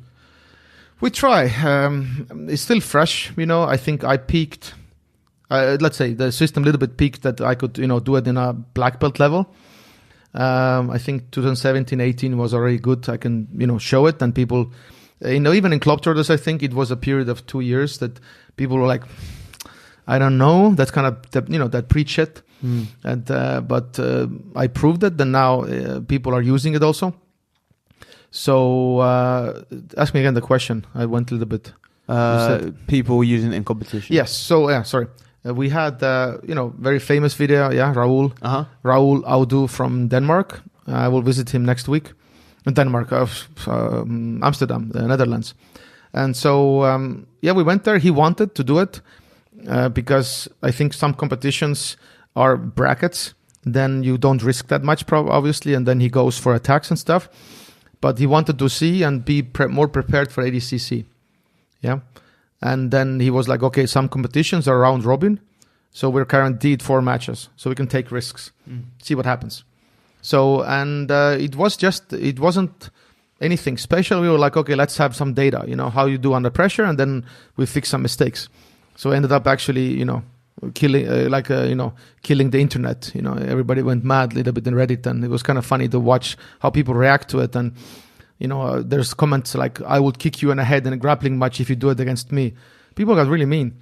And in a street fight, I would, mess you up. And I was like, if you do this turtle in a street fight, I was like, they missed the point. And, you never know who you're arguing with Reddit. It's maybe there's 12-year-olds or whatever. So we have a little bit data. I think Alex Vernon has done it in UK also in some competition. And I don't know the name, but he fought a very good brown belt in a gi competition that usually, wins over black belts over. Very seasoned brown belt was the guy. And so he survived the back stuff. He even gave the chokes, and I think the guy couldn't choke him with the structures. So, but it wasn't like he went there to test it. Just the guy was that good that he got behind and everything, behind him.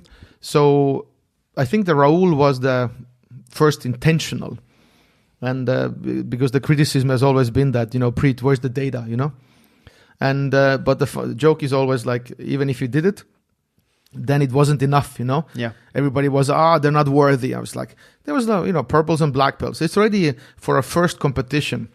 It's a pretty good set of data against, because if people are saying purples are shit, give me some, credit a little bit. It's not, purple is already a decent level usually, and they compete definitely, And and they clearly understand we have to climb the ladder, we have to do it again maybe, or somebody else has to do it again. But there was just one fun thing, and we even announced, it's slowly going, but we even announced competition team research, if you're a black belt, if you're competing in adults or masters, we will pay your fees. Nice. And if you want to go there and just test it, more data. That's what people have said, like, where's the data? Why nobody's using it? And I think the evidence is actually, Jeff Glover, Roger Gracie, Raul and stuff. There's evidence scattered, all around the world that people don't put it together. It's in MMA also. There's a lot of evidence. I always said Robbie Lawler against Colby Covington. He did pandas there, defended chokes without the arms. Mm-hmm. Recently, Jorge Masvidal and Colby Covington. Mm-hmm. Jorge was turning his back, getting back up. Colby couldn't hit him very strong. And so there's enough evidence that turning a back, Robert Whittaker against Jacare, and Jacare couldn't take his back. So the evidence in Jiu-Jitsu world also is the EBI. Last EBI was very, very awesome EBI. Very happy the EBI is back. There was a super match, and I don't know if you saw the EBI. That I recommend everybody to see it. I watched it twice. There was really, really late, like reverse hitchhike things, submission escapes, upper body. It was a super match, I think, like later in an event. In overtime? What do you mean overtime? Like, no. It was a full match. Yeah, okay. It was during the match.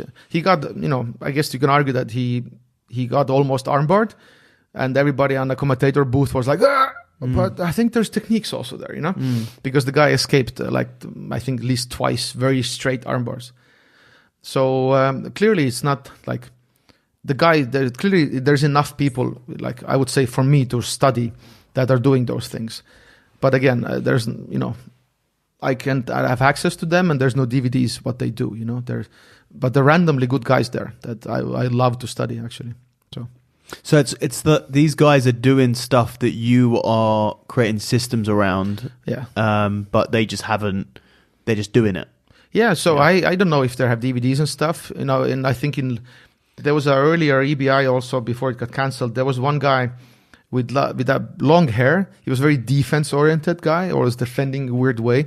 And it kind of rings a bell. Yeah. Yeah. And there was also EBI. There was some guy that laid sideways and turned his back to opponents, and come. So there's enough evidence that it works. But it's I don't know. People have hard time connecting the dots or see the patterns, and so I don't think it's hard to find evidence that what I also talk. I'm vocal about it. Actually, if one Finnish black belt said that even Telles was not that vocal about his turtle than me. So I'm actually afraid that this information is disappearing. The turtle example. Telles is my turtle god. And I'm trying to make small turtles. So because there are more people are understanding turtle, we can study Telles. Because clearly I cannot study it only. That more people have to be like there, and that before he stops competing, whatever, that we get every data out of him, because he was the guy that does it in the highest level, And somehow there's no others, Have you spoken to Telles? No, I never met him. He's one of my kind of idols, I guess. That I was super fascinated that people just can't take his back, Keenan example, or and he can do it in the highest level, and has took his Peña's back, and they had a fun match. And he's people say it like, that's only one guy, But I would say that's one guy with 100 matches. Yeah, so that's also statistics somehow. Yeah. So, but I wish there was more, but there isn't. So I'm trying to do my part again, that this information, let's say, survives, or I do my part that it spreads. And but clearly he can do it in that level. So does he have any DVDs out or anything? He is. He must do, yeah. But what I find very fascinating about is that he doesn't show much how he survives everything. There's a lot of techniques. Like this, octopus guards and all kind of how he sweeps and stuff and jumps over people. His game was basically, pull turtle, sweep from turtle, got points earliest days, and then Kimura people. There was one of those games. But a lot of I've got enough feedback from people that if I'm talking more about the structure, head on a mat, elbows out, and then I talk about more of survival. And I've been giving feedback that if people understand this, the static position, how to survive turtle, then Tellus DVD is also very interesting to watch because there's a structure now. And I wish he would do a DVD about just how he survives. No techniques, whatever they throw at him, I do because he pulls the gi over the head and does funny things. So he would spend like hours on that, and like how he survives and just kills and is annoying. And then the techniques are later. Just show me how you do it. But I think some people, I don't know if he knows it or not, but maybe some people have a hard time knowing what they know. Yeah, oh yeah, for sure. And so clearly, we'll see when I would hope to meet him, at some point. World is a small place, So people studying my stuff that tell us makes more sense. And I do less techniques, and my whole attention goes to more like how to survive and be super annoying. And then he shows the working techniques that he clearly has more authority of pulling them off also in high level. So we have more reasons to believe that they will work also. So I haven't done, the competed at that level. So we combine both, and it's a pretty good thing. So I met Tellez recently this year. Actually, he was at Polaris last time it was in Cardiff. There's another Polaris in Cardiff soon. If I see him, I will be sure to bring up your name and to say that. I'd actually love to sit down and have and do a podcast with him at some point. Because I know that somebody. I got a picture, and for my sake, I didn't recognize Tellez. Somebody was. He had an awesome moustache last time I saw him. Okay, because he was somebody was playing turtle, and Tellez was top turtle, and they were looking for a camera, and they were sending me the picture, and I was like, "Oh, that's a cool picture," and then I didn't see it was Tellez, and then somebody was like, that's a Tellez, right?" I was like, "Oh shit, yeah." So I don't know if he knew that picture was from me, but yeah. So I know he's also visiting UK. I think he has also gyms here, no? He has a few gyms here, yeah. I'm going to see if I can nab him and I'll bring. If I ever do a podcast with him, I'll be sure to say that there's someone else out in Estonia trying to advance what you started. Yeah, I'm really fascinated and really a major respect towards him, and because he wasn't afraid to be an outlier. Pulling turtle gi and pulling turtle. Nobody did that. Nobody did that. So he was like, he has explained also why he developed that weird game. And I also, because somebody explained me also this, that there was a team TT, so you can, I thought... Terror and Tellez. Yeah, and somebody explained me then, Terror was anyway a good jiu-jitsu, good jiu-jitsu person. And, but imagine rolling every day with Tellez. And so the theory was that maybe that's also one of the reasons why Terere was so good in backtakes, because he has to deal with that every day, And if you train with the best guy in the world every day, then everybody else's turtle is, easier. Weak, yeah. Yeah, so that's why I love defense also, because defense pushes the attack to get better. And jokingly, I would say even I'm all about attacks, because there is really one way to study attacks. Throw me the best defense, and then how to beat it. And then I will adapt, you adapt, I adapt. But mostly people are like, okay, I have armbar, and if you don't escape, there's no need for me to develop it further. So by teaching people defense, late stuff, you're still interested in the basic, armbar. Other way you want new trick, new stuff, And I think that's also chasing the rabbit hole a little bit. So, and like jab is a very boring punch. But if you keep it interesting, defense and stuff, it's still interesting forever. So in boxing, nobody goes like, give me a new punch, after certain fundamental punches. In jiu-jitsu, it's always like a new trick, new stuff. So how do I actually think that how do we keep that interesting? Like, basic guillotine, basic kimuras. by teaching people high-level defense. Yeah. And then you're still like, okay, I want to still beat it. I want to make it even better, the attack. And I think it keeps people in a right track, because the chasing the submissions and stuff and having like a 50 things in your arsenal, we don't see anywhere this in high-level sports. Judokas, everybody has a couple of things, that they're good at.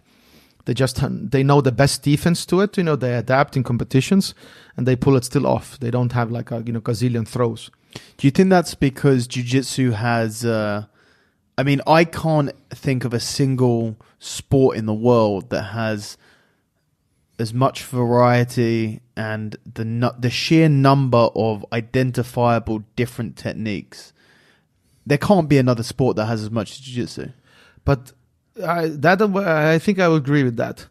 But do we see it all in fights? Do we see? It's a really interesting thing. One thing, I think I've spoken about it on the podcast before, but you know Pareto principle, yes. The 80-20?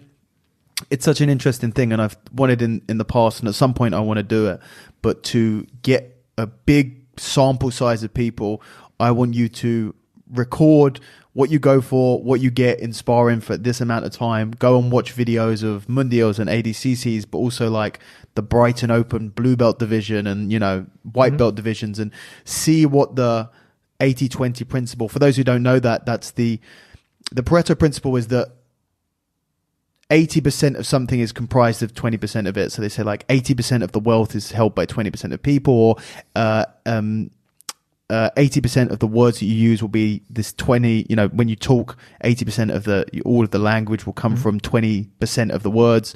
So if you can find out that 20% of anything, it's going to give you the best bang for your buck of, if you could work out what is the 20% of jiu-jitsu techniques that work 80% of the time, then you're going to be able to not have to learn the majority of stuff that is only going to make up a small minority. That was a theory about why Danaher guys were also effective, because they were concentrating on a small amount of attacks, avoiding everything else. Takedowns, back takes, chokes. Yeah.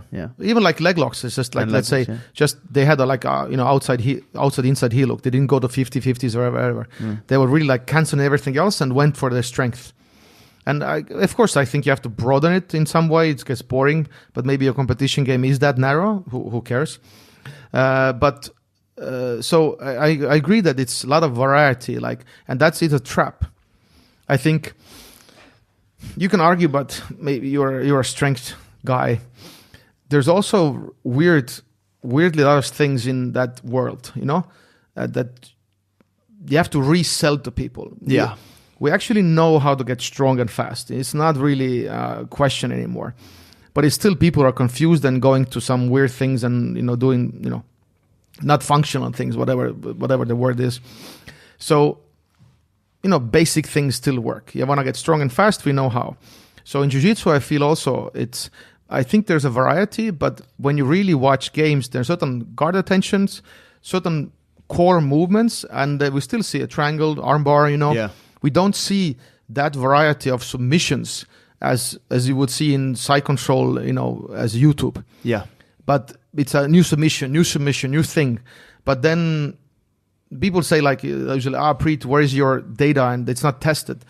Half of the things that other people show and there's not even tested also, Oh, there's one thing I hate about, it's big on Instagram at the moment, which is, because Reels are so big on Instagram and people want to post. There are a lot of people out there who are doing well by posting one technique a day, and they're with the crazy techniques, and it's like this shit. It's like the evolution of the YouTube grappling, right? Yeah. This shit doesn't work. It looks great. Yeah. It does not work. So that's the issue with that. But you have to sell, Yeah. And then you sell the flashiness, and then I don't know if you do it also flashy in your gym or this becomes very simple. But yeah, if you do every day a guillotine, same guillotine, it's boring. Yeah. So it would be also funny in that sense. I think because Yoko, yeah, Yoko, the Navy SEAL guy. Yeah. He posts every day the weights. The watch. Yeah. It's like, seriously? They again? And then to me, it's like, it's not a joke, but it's like only just a little bit like strength training and just 4:00, I'm awake. Yeah. And nothing else. So it's, in a way, it's a joke. Yeah. Clearly he could have some variety, but he's like, okay, I'm not. This is 4:00. I'm up. So, but he does it in his own way. So I think, the trap is that, fancy things.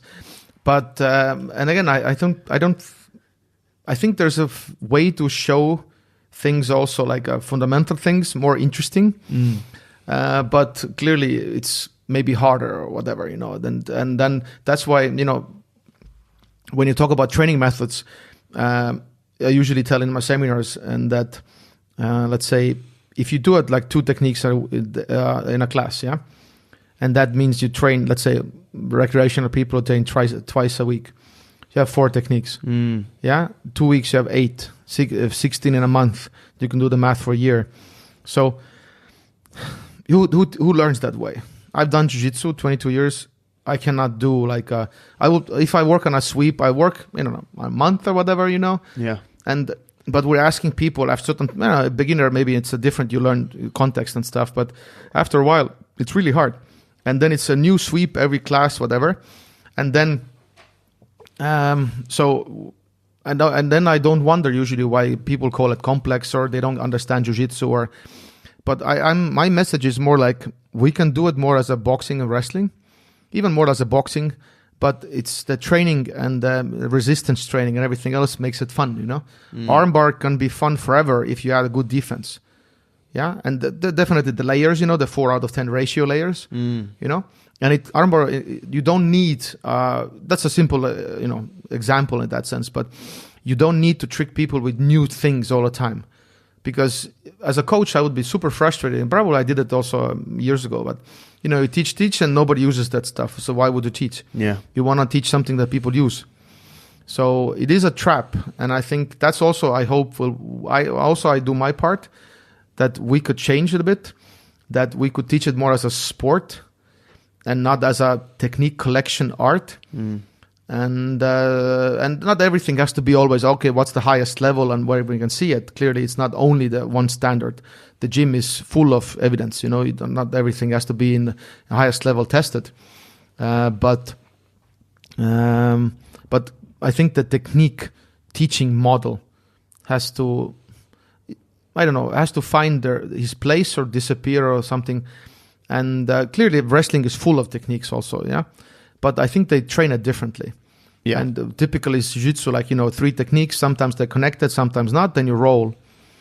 And then next class 2 more, and then you haven't tested them, you haven't tried them, So I like that, but it's always I think the reason that Danaher has talked about more about the training methods and stuff, and even Greg Jones, I think he was talking about what changed this game, that they were started in a bad positions, 1 round turtle, 1 round close guard. They were always put there by the rules. And then he was forced to develop that part of the game because he was lacking on those escaping areas. So I think, if you try, we have rules when we train that when we do something in a class, there has to be a supporting rules that those things we did will happen also in sparring. 100%. So we incentivize people, that if you go for, when we did back stuff, then let them go to a back more, and then you cannot lose there. You can train your defenses and they cannot win. You don't just start in the back position? We also we start plus incentivized, I would say, like for people tried a couple of times, take their back and do your community work, test it. And if you did some defenses, you cannot lose. So that's your safety spot. And then you can submit them somewhere else. But we have certain rules that those things we did in a class should occur. And so we can still, integrate them in a sparring and everything else. Otherwise, nobody uses the freshly learned techniques. 100%. Yeah.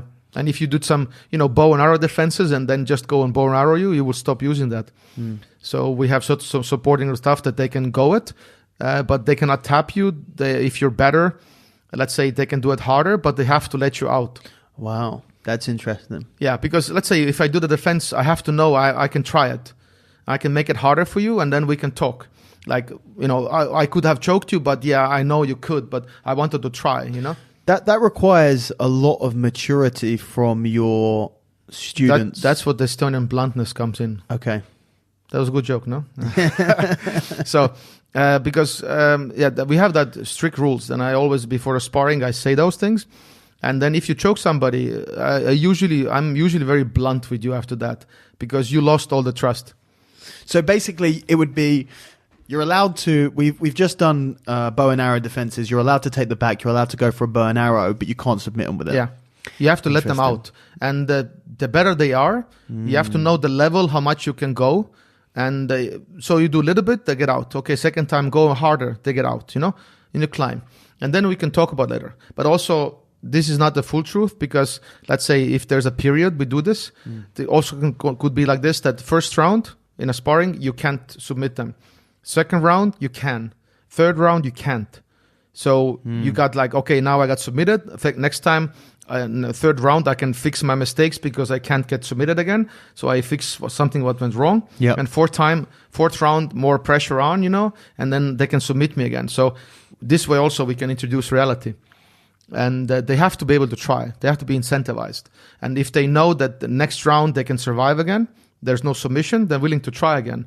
Because now they have data to work with, because mistakes came out, and now they make it better in the sparring even. So we have always the rules. And so otherwise, you can't get good. It's like sparring, and then what happens also, because, the topic changes in a month or half a month, whatever, and it forces also different sparring on people. Because maybe you're not good at, I don't know, attacking the back, or if it's something specific, let's say twister, we did in our class, twister stuff, and maybe you're not good in twister. Yeah, so they let you have a twister, and you can develop twisters. So that I'm forcing you to develop different parts of your game. Some people actually take it on, continue doing that. Some people are not, But I raise the twister level in my gym, awareness and attacking ability, and safetyness also. And by the way, I'm a kind of like a guest instructor in my own gym already, because I have traveling. But recently, I've been only teaching defense. But twister also, and some other stuff. And this is kind of like a challenge usually I do for coaches, like just a thought challenge. And I haven't taught submissions in, I don't know, not in a period of straight months, but let's say when I'm in Estonia, like 3.5 months, then I'm traveling, come back, blah, blah, blah. All together, maybe 7-8 months. I haven't taught any submissions. Wow. But people get good in submissions because the defense is there. So if I show... They understand that, bow and arrow choke, and it's just little basic stuff. And how can you measure? And this is like a classic issue, which is it's very difficult to measure the level of your students within your own ecosystem. It's only a competition where you can see whether the stuff that they're learning is actually working, or someone comes in who doesn't train with you usually, and you can see how they're doing against them. So how do you measure how good your students are getting and going for submissions? Is it competition? Is it in a gym testing also their knowledge, and them just having more understanding of the position? So you can guide the question a little bit, but I think we do submissions. So in that sense, people submit people, but they're interested because the defense is there. Because when we did bow and arrow, people got good in 2 weeks in bow and arrow because the defense was there. So I had to actually learn all the details, because if you would talk about bow and arrow, I could talk straight 15 minutes, all about details. Everybody go like, but because they don't have context why they need so much details. So, but if you put the defense there, right away their mind is looking for a good angles, because defense forces the funnels them. They'll come back and they'll be like, show me all the details, talk for 20 minutes. Now they're interested. And then I occasionally feed something, turn lapel and then grab, or do something else. And so otherwise the details go like this. And I think submission ratio, we were laughing about, because there was one competition and our submission ratio was pretty high. And I don't know if it's because of what I do, whatever, People usually think that it's only defense heavy gym, but we submit. We submit also. But it's one of the best ways to just teach submission through defense. This is what everybody talks about leg locks these days. Robert Degle, Lachlan also talks about it. He had recently like the Ask Me Anything in Reddit, and learn defense first. Because otherwise you never care about the finishing mechanics. Because usually you get a heel, people tap, and then it's like, oh, but you took my ability away to actually learn, and then people slip heels in competitions. So we usually do this, that I would teach you basic heel hook, just whatever you grab, whoever, and whatever, and then you just, okay, you tap because you feel the tension. And then I teach you defense right away only. And then you understand that, okay, what's squeeze, what this, how to stop the rotation. And then right away, all the intricacies, how to finish a good heel hook comes into play because your defense is getting better. And it happens automatically. And it doesn't happen other way around. That's I found very interesting. If I teach you leg lock attacks only, your defense doesn't get better. No, it doesn't get better in the same ratio and the same level. But if I teach the defense, because it's, let's call it always ahead, you're catching up all the time. You want to beat that, But, and very, very few people will figure out the defense if you do it like only attacks. Very few of that. And I find it very fascinating.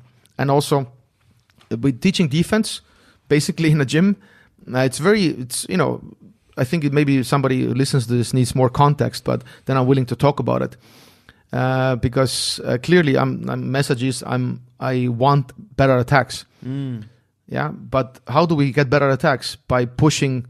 We have so good leg locks because people are slipping heels. And we have to counter this and make it even better, more tighter, more tricks, So the defense has gone so much up in leg lock world. Yeah, it wasn't there like 3 years ago. Yeah.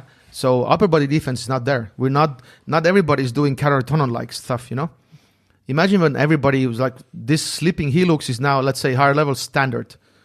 It's not so easy to tap people. Imagine that everybody more like average average level of defense would be Carrot-Tonon like. Like this would be like normal. Imagine the fun. Do you think that there's a big difference between upper body attacks and lower body attacks in sort of the natural nature, the mechanisms, and that it's not quite as simple as there's always going to be a big divide between upper body and lower body attacks just because of the nature of how the legs work and how the upper body works. And how do you consider them? Is like good or bad? I mean, they're different. I think that it's much easier to go for leg locks and can be much harder to finish with the more advanced leg lock defense that we have now. The upper body, it requires more work to set it up. I mean, one of my issues with leg locks, I'm not a big leg lock fan because I find them quite boring in terms that people just go for, like you get a lot of people who just go for leg locks, and when you get two people who are good at attacking and defending a leg lock battle, nothing really happens. Another problem of mine with leg locks, and I've spoken to a few people about this after some of the Polaris events, where I don't think that you can score leg locks when you're looking for submission attacks and you're scoring them in judging. You can't give a near leg lock or a leg lock attempt the same as a triangle attempt or an arm lock attempt, because you require almost no setup to get on legs. To jump on legs, to back step, to get into the saddle, to get into 50-50, it doesn't require a lot of work. And then there's a lot of work to shut it down and actually get a finish. So whereas if you actually get into an arm bar, you're a lot closer to being to the finish than you would if you just get on the leg locks. I think they're differently harder, and I think they balance each other out. Leg locks are easier. Let's say, they're always, in the legs. Yeah. But they're harder to finish. So if you actually finish somebody with the leg locks, there's a lot of value there because you did something that was hard because, let's say people rolling out and stuff. So it's harder these days to catch people on leg locks. Upper body is different because it's harder to get the upper body. But you could argue that upper body submissions are maybe, harder to defend or something, so you have easier time to finish, so to speak. But harder to get to, easier to finish. Maybe a very, very broad sense. Leg locks, easier to get to, harder to finish. But are those two? I agree with you. I 100% agree, and I think that's why they should be scored differently when you're judging them because in that sense. But then is it easier to finish an upper body submission because it's harder to set it up? Because you already have to have worked, you have to put on a lot more of an investment into a strong controlling position because you can't set up a Kimura without control. You can't set up an armbar without control. You know, if you jump on an armbar but there's no control of any limb, then you're going to be falling off of it. Or chokes or anything. But with leg locks, you can jump on them, entangle the legs, be really, really far away from a finish, but it still looks like you're going for something. Let's say, I will answer this way. There's a lot of evidence between two good guys that you have to jump into submissions. Mm-hmm. I found it very, very fascinating when Greg Jones submitted Murilo Santana. Mm-hmm. That was like, he's a tough guy, you know, that not many people get close. And he just jumped triangle. He went super close to the finish right away. And then, you know, from that, it's easy to finish because you're closer to the submission. If you take traditional road, you know, past the guard, blah, blah, blah, and then many people don't get there anyway because the defense is there. So I still find it very interesting that a lot of, I still do that example when I talk about it. He's a Pan Am's Rafael Mendes. Mm-hmm. And I once called actually Rafa in his gym. I didn't think he liked it. Because, you know, in internet is always Rafa. And, and I so it's a funny story that he was like, so anyway, Rafael Mendes and Cobrinha. And, you know, Cobrinha sticked his arm out in Pan Am's for a split second and Rafael took that armbar. So a lot of good guys are getting submitted in transitions. Yes.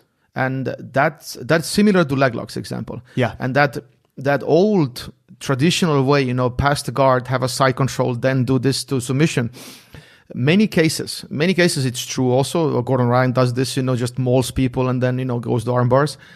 But many cases people escape during that period when you have the like 5 steps to the submission. Yeah. So I would agree with you. And also I think the data is weird because I think upper body submission defense is worse on people than leg locks. And that's why maybe the data also shows that we have easier time to finish.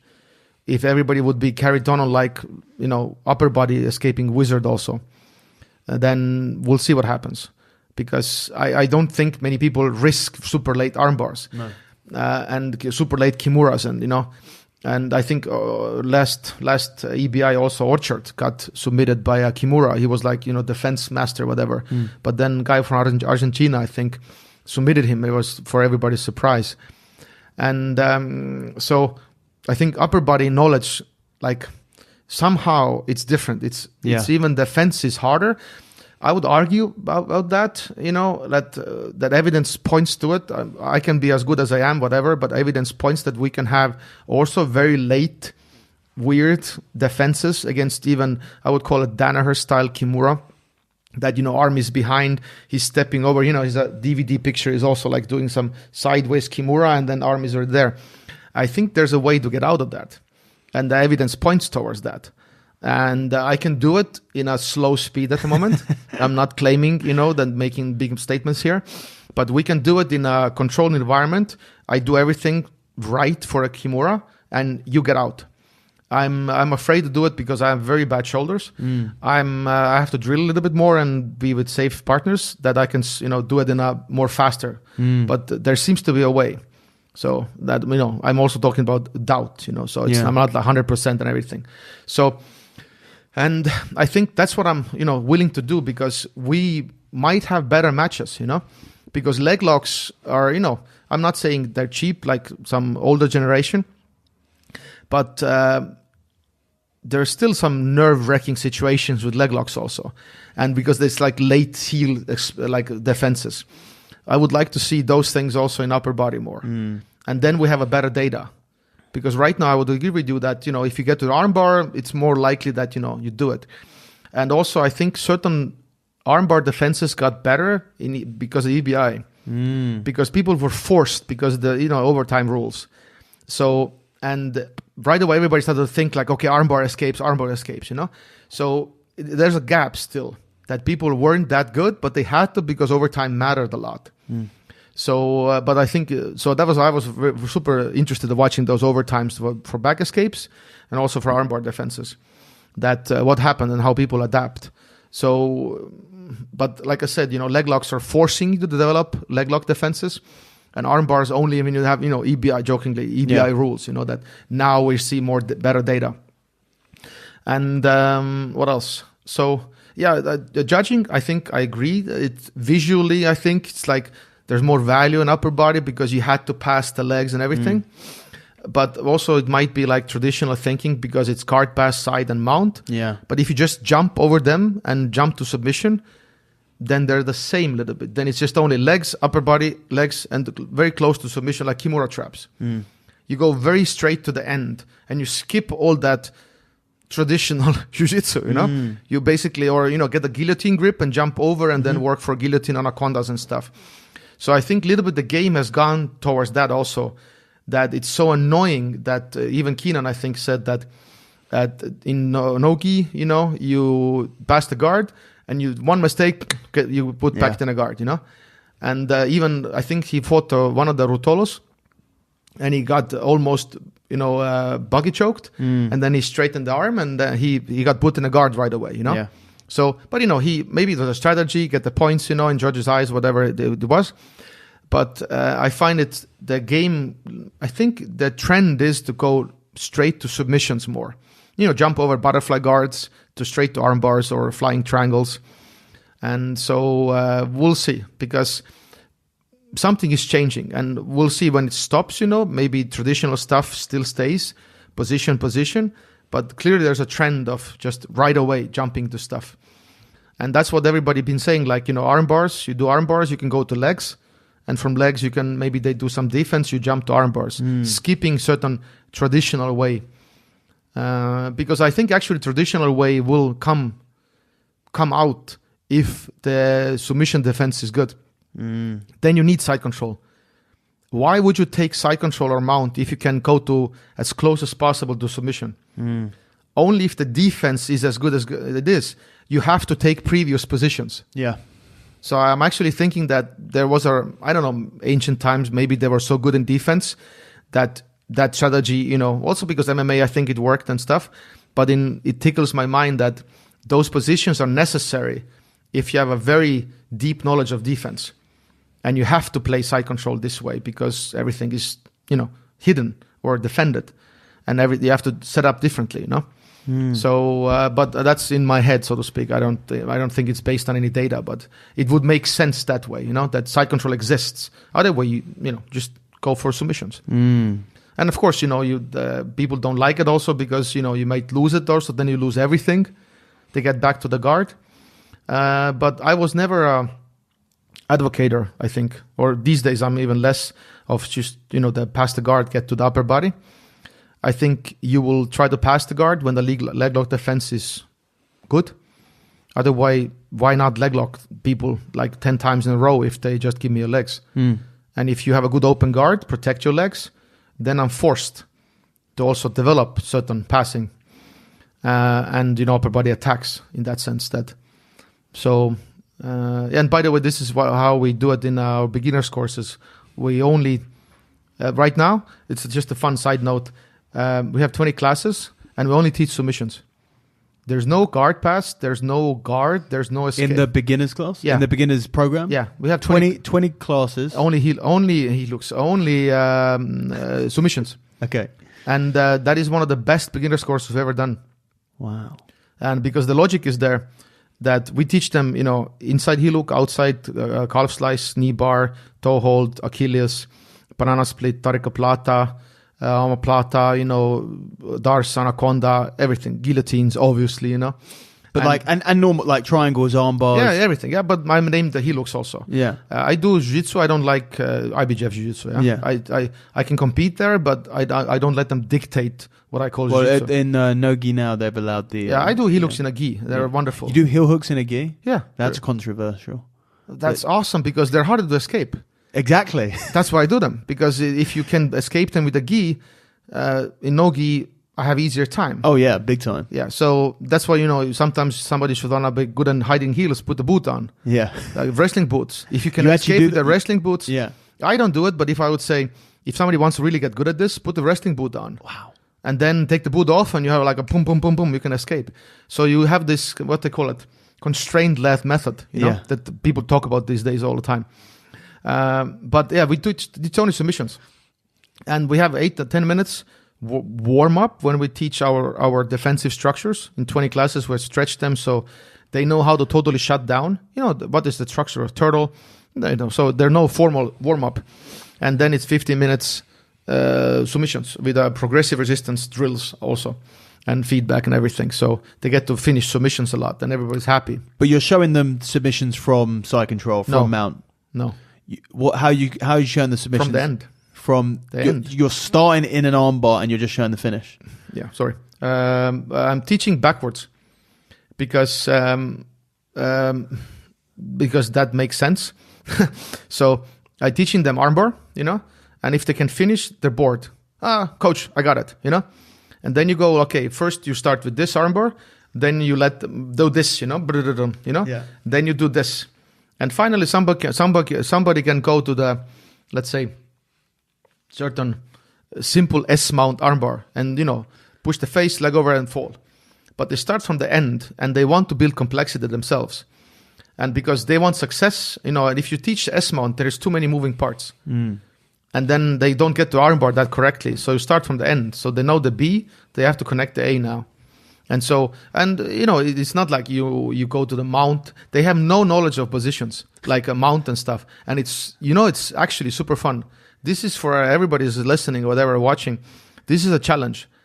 I will explain you why. It's I would suggest everybody would do a trial period of this and see themselves, because first of all, it's super fun to roll with them, because they only hunt you. Yeah, they don't do any positions. Because I was playing open guard and they jumped on my legs. I was like, God damn it! I was expecting a pass. Yeah. And they know submissions. So they just go for right away to like darces and stuff and guillotines, and they figure out the setups. And then if they don't get past your legs, now they go like, how do I pass the legs? I'm happy you asked, and because nobody understands why I have to pass half guard in a beginning class, They're like, and after every guard pass from half guard, they go like, but then what, But why, yeah. Yeah, but if they go submission, they're always like, winning. And this way also I'm teaching them the threats that they know how to tap to. Because we've had a couple of, let's say, injuries back in the day that, somebody got darsed. Yeah. They didn't know what the darce was. Yeah. And then it was, neck was a little bit hurt. They didn't know how to tap, and it was like, cranked a little bit. And I was like, that's kind of my fault. So right now we're teaching them all the threats. So they know, first of all, it's fun class because they're always winning, and their submission, you lost, I won, very fun. And then they know what to tap to. And there's less spazzy, rolls from leg locks and everything else, because they know the threats. And because if you have, usually it's like 2.5 months, whatever, everybody does.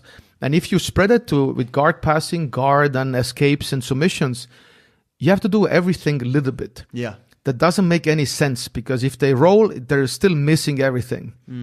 So what would make sense? 20 classes of guard passing wouldn't make sense. They can't roll with 20 classes of guard passing. No. They can't roll with 20 classes of escapes.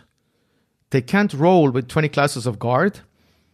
But they only can roll when they have 20 classes of submissions. Then they can roll, actually do Jitsu. I mean, you've got to send me a video of 2 guys who have done 20 classes of submissions, don't know what mount is. Yes. You got to show me. Yes. Because I'm just trying to visualize it in my head. But this is like a semi-truth. So what happens then we introduce them to sparring. Yeah. In 2/3, when the beginner's course is gone, we introduce them to sparring with somebody the better than them. Yeah. And also, we don't allow them to roll with each other first month or 2. Okay. Yeah, so they get to like, okay, what is Jiu-Jitsu now? So always we have the community work, so to speak. I'm saying those guys are beginners, guys. Don't let them spar today among each other. If you see them, stop the rolling, split your pair, go there and help them out. They shouldn't spar, because they're in that sense, they don't know the context. Yeah, so we introduce them. Depends on person, month or 2, whatever, So we have supporting rules. So because, if you put two spazzy that, people together, or beginners, let's say, not spazzy, and then, who knows what happens. But after a while, if they get a little bit, then it's still awkward. It's still not clean jiu-jitsu. And then, but they're building context of why they need half guard, why they need a pass, and everything else. So, because other than that, they don't get it. I've tried all different kind of, base beginners courses. And if you teach a guard, what would you teach? One sweep derriba, one spider, one something else. And then it's like, okay, guys, we don't have any more time. The passing happens. They still don't know anything. They should know guard attention, how to keep the guard. So that was like, I don't say it's perfect, but I think it's really intriguing that. Oh yeah, it's definitely intriguing. What kind of results it brings, because they, I've jokingly, I've seen somebody's first class literally be like an inside heel hook. And we just with the coach, we were like laughing. I was like, this is super funny. And so they know the threats. They don't spaz out. They don't roll in a wrong way, so to speak, most likely. And so then I guess we later they specialize maybe. Because, we split our gym already almost a year ago. We had MMA gym and Jiu-Jitsu MMA. We split and we went apart. And now we're renting times from Judo gym. So our time slot thing is not perfect. So we don't have, before in our old gym, we had also like a specific Fridays. Fridays we had a specific class of only lapel guard. So we were doing like for gi specific things also if somebody wanted. And most classes were both. And if it was very like gi heavy, like a collar and sleeve guard, we told them like, okay, next 3 weeks, wear this. So everybody usually, if they get to the main group, whatever, they're already having a both gi and no gi. Yeah. So and then, but in a future gym, I think when we build it, we would like to have like, okay, you can clearly do more no gi also, but but most people in our gym end up doing both anyway. So and then because most are recreational people, so it's fun to change, And then if you compete, then you compete. The IBJJF more rules or IDCC more rules. Who cares? But yeah, so the beginner's course, we did it first was like in beginning of June. And we're still happy and we don't plan to change it. We tried all the other versions.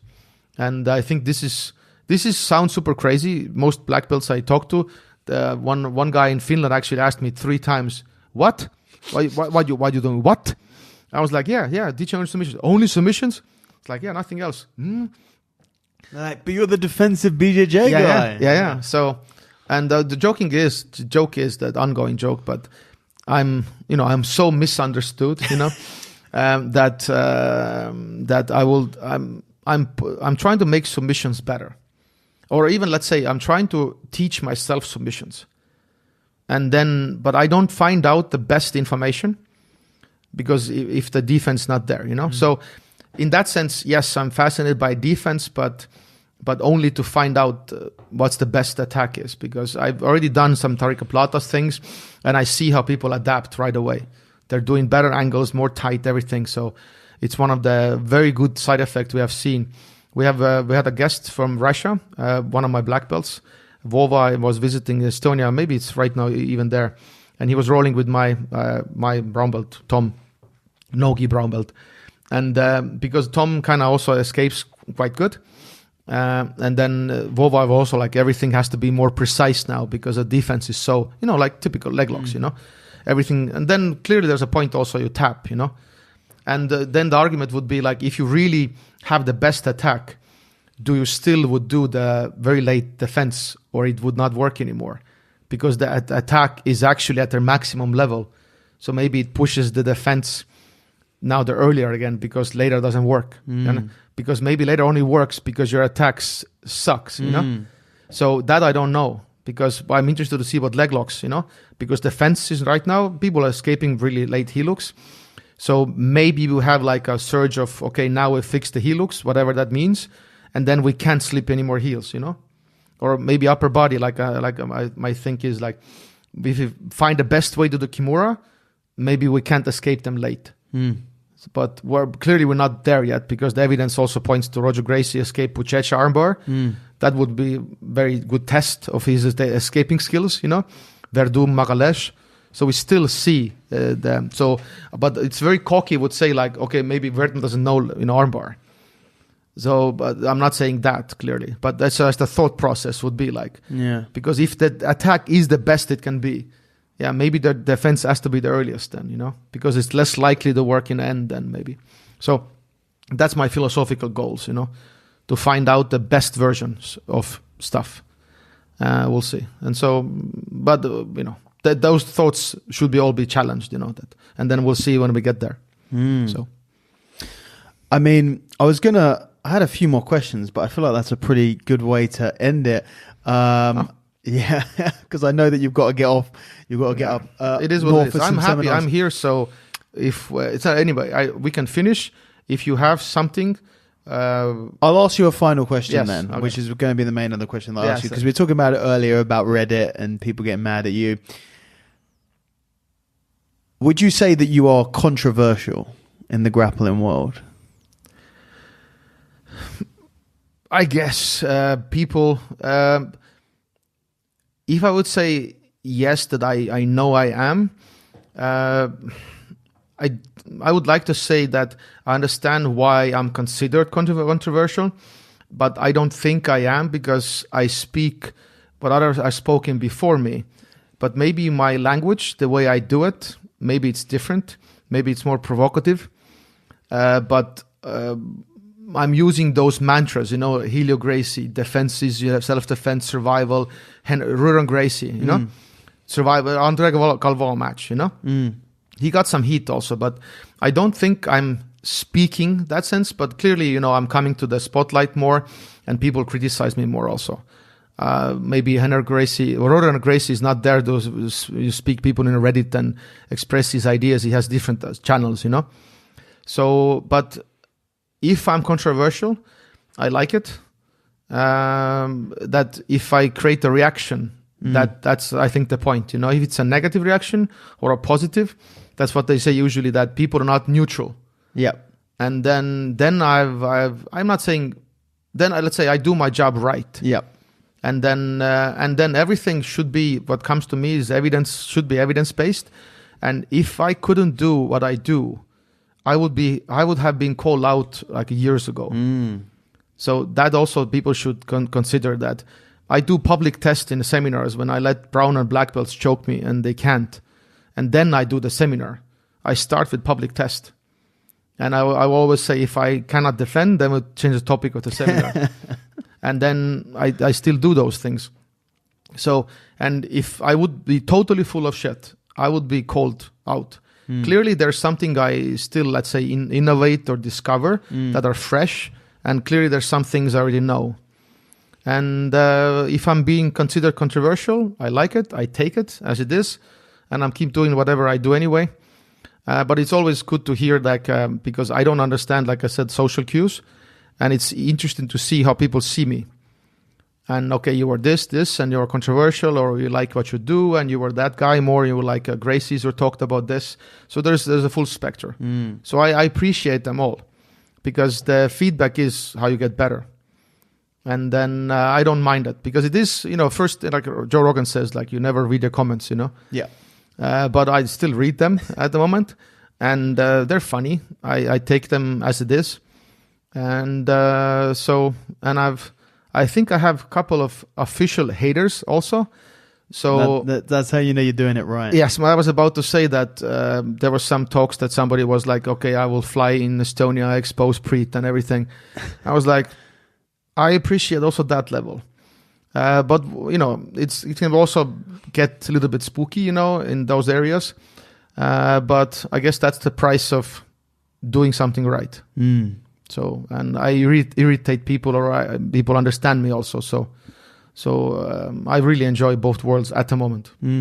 Well, I think that after listening to this discussion today, I think that you're actually not controversial. Okay. I think that you want to be controversial. I think because your brand is, your website is defensivebjj.com. Also plug there. Yes. But of course, I think that it's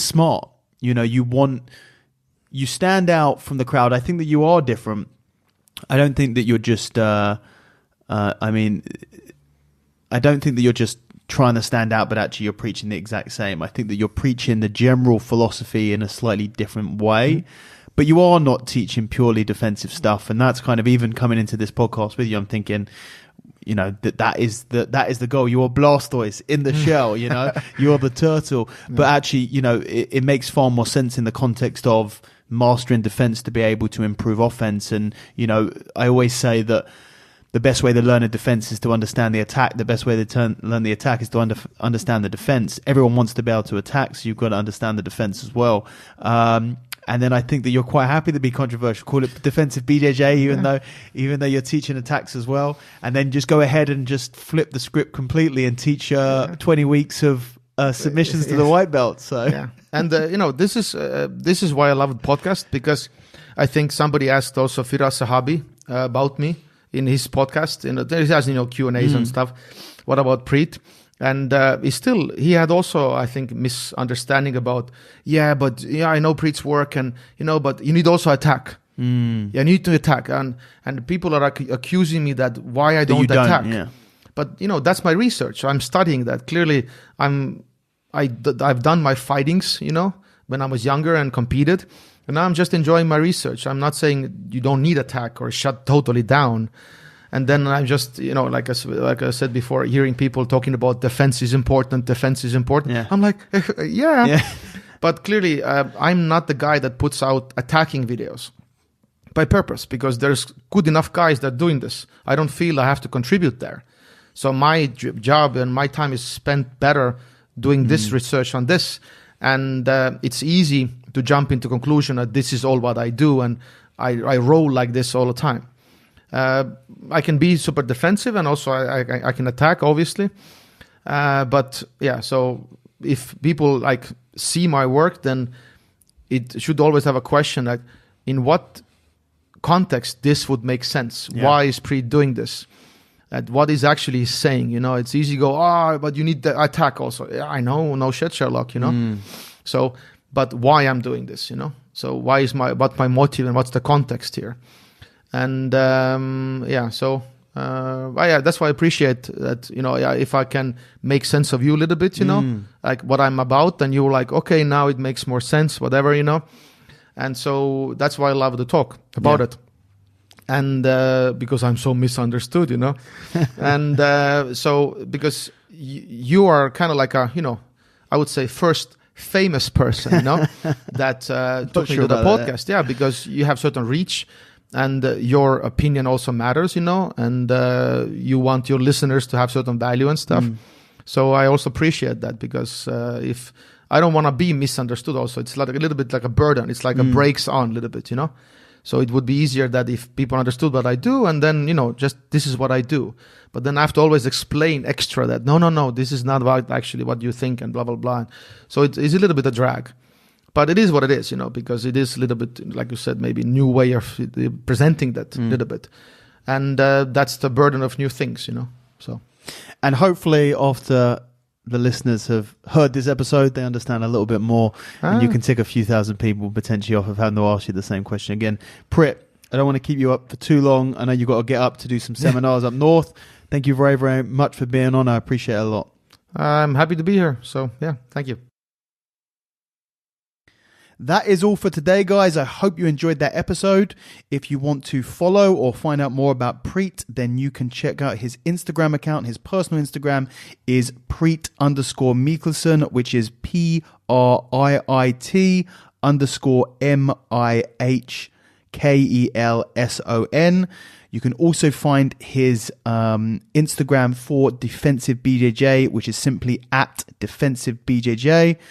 You can check out his instructionals on BJJ Fanatics. If you're in Estonia, then you can go and train with him at Istam Jiu-Jitsu. And his website is www.defensivebjj.com. As always with myself, if you want to follow me on Instagram and Twitter, then you can find me at raspberry_ape. You can check out my website, which is raspberryape.com, my YouTube channel, which is youtube.com/raspberryape, where you will find this and many other podcasts.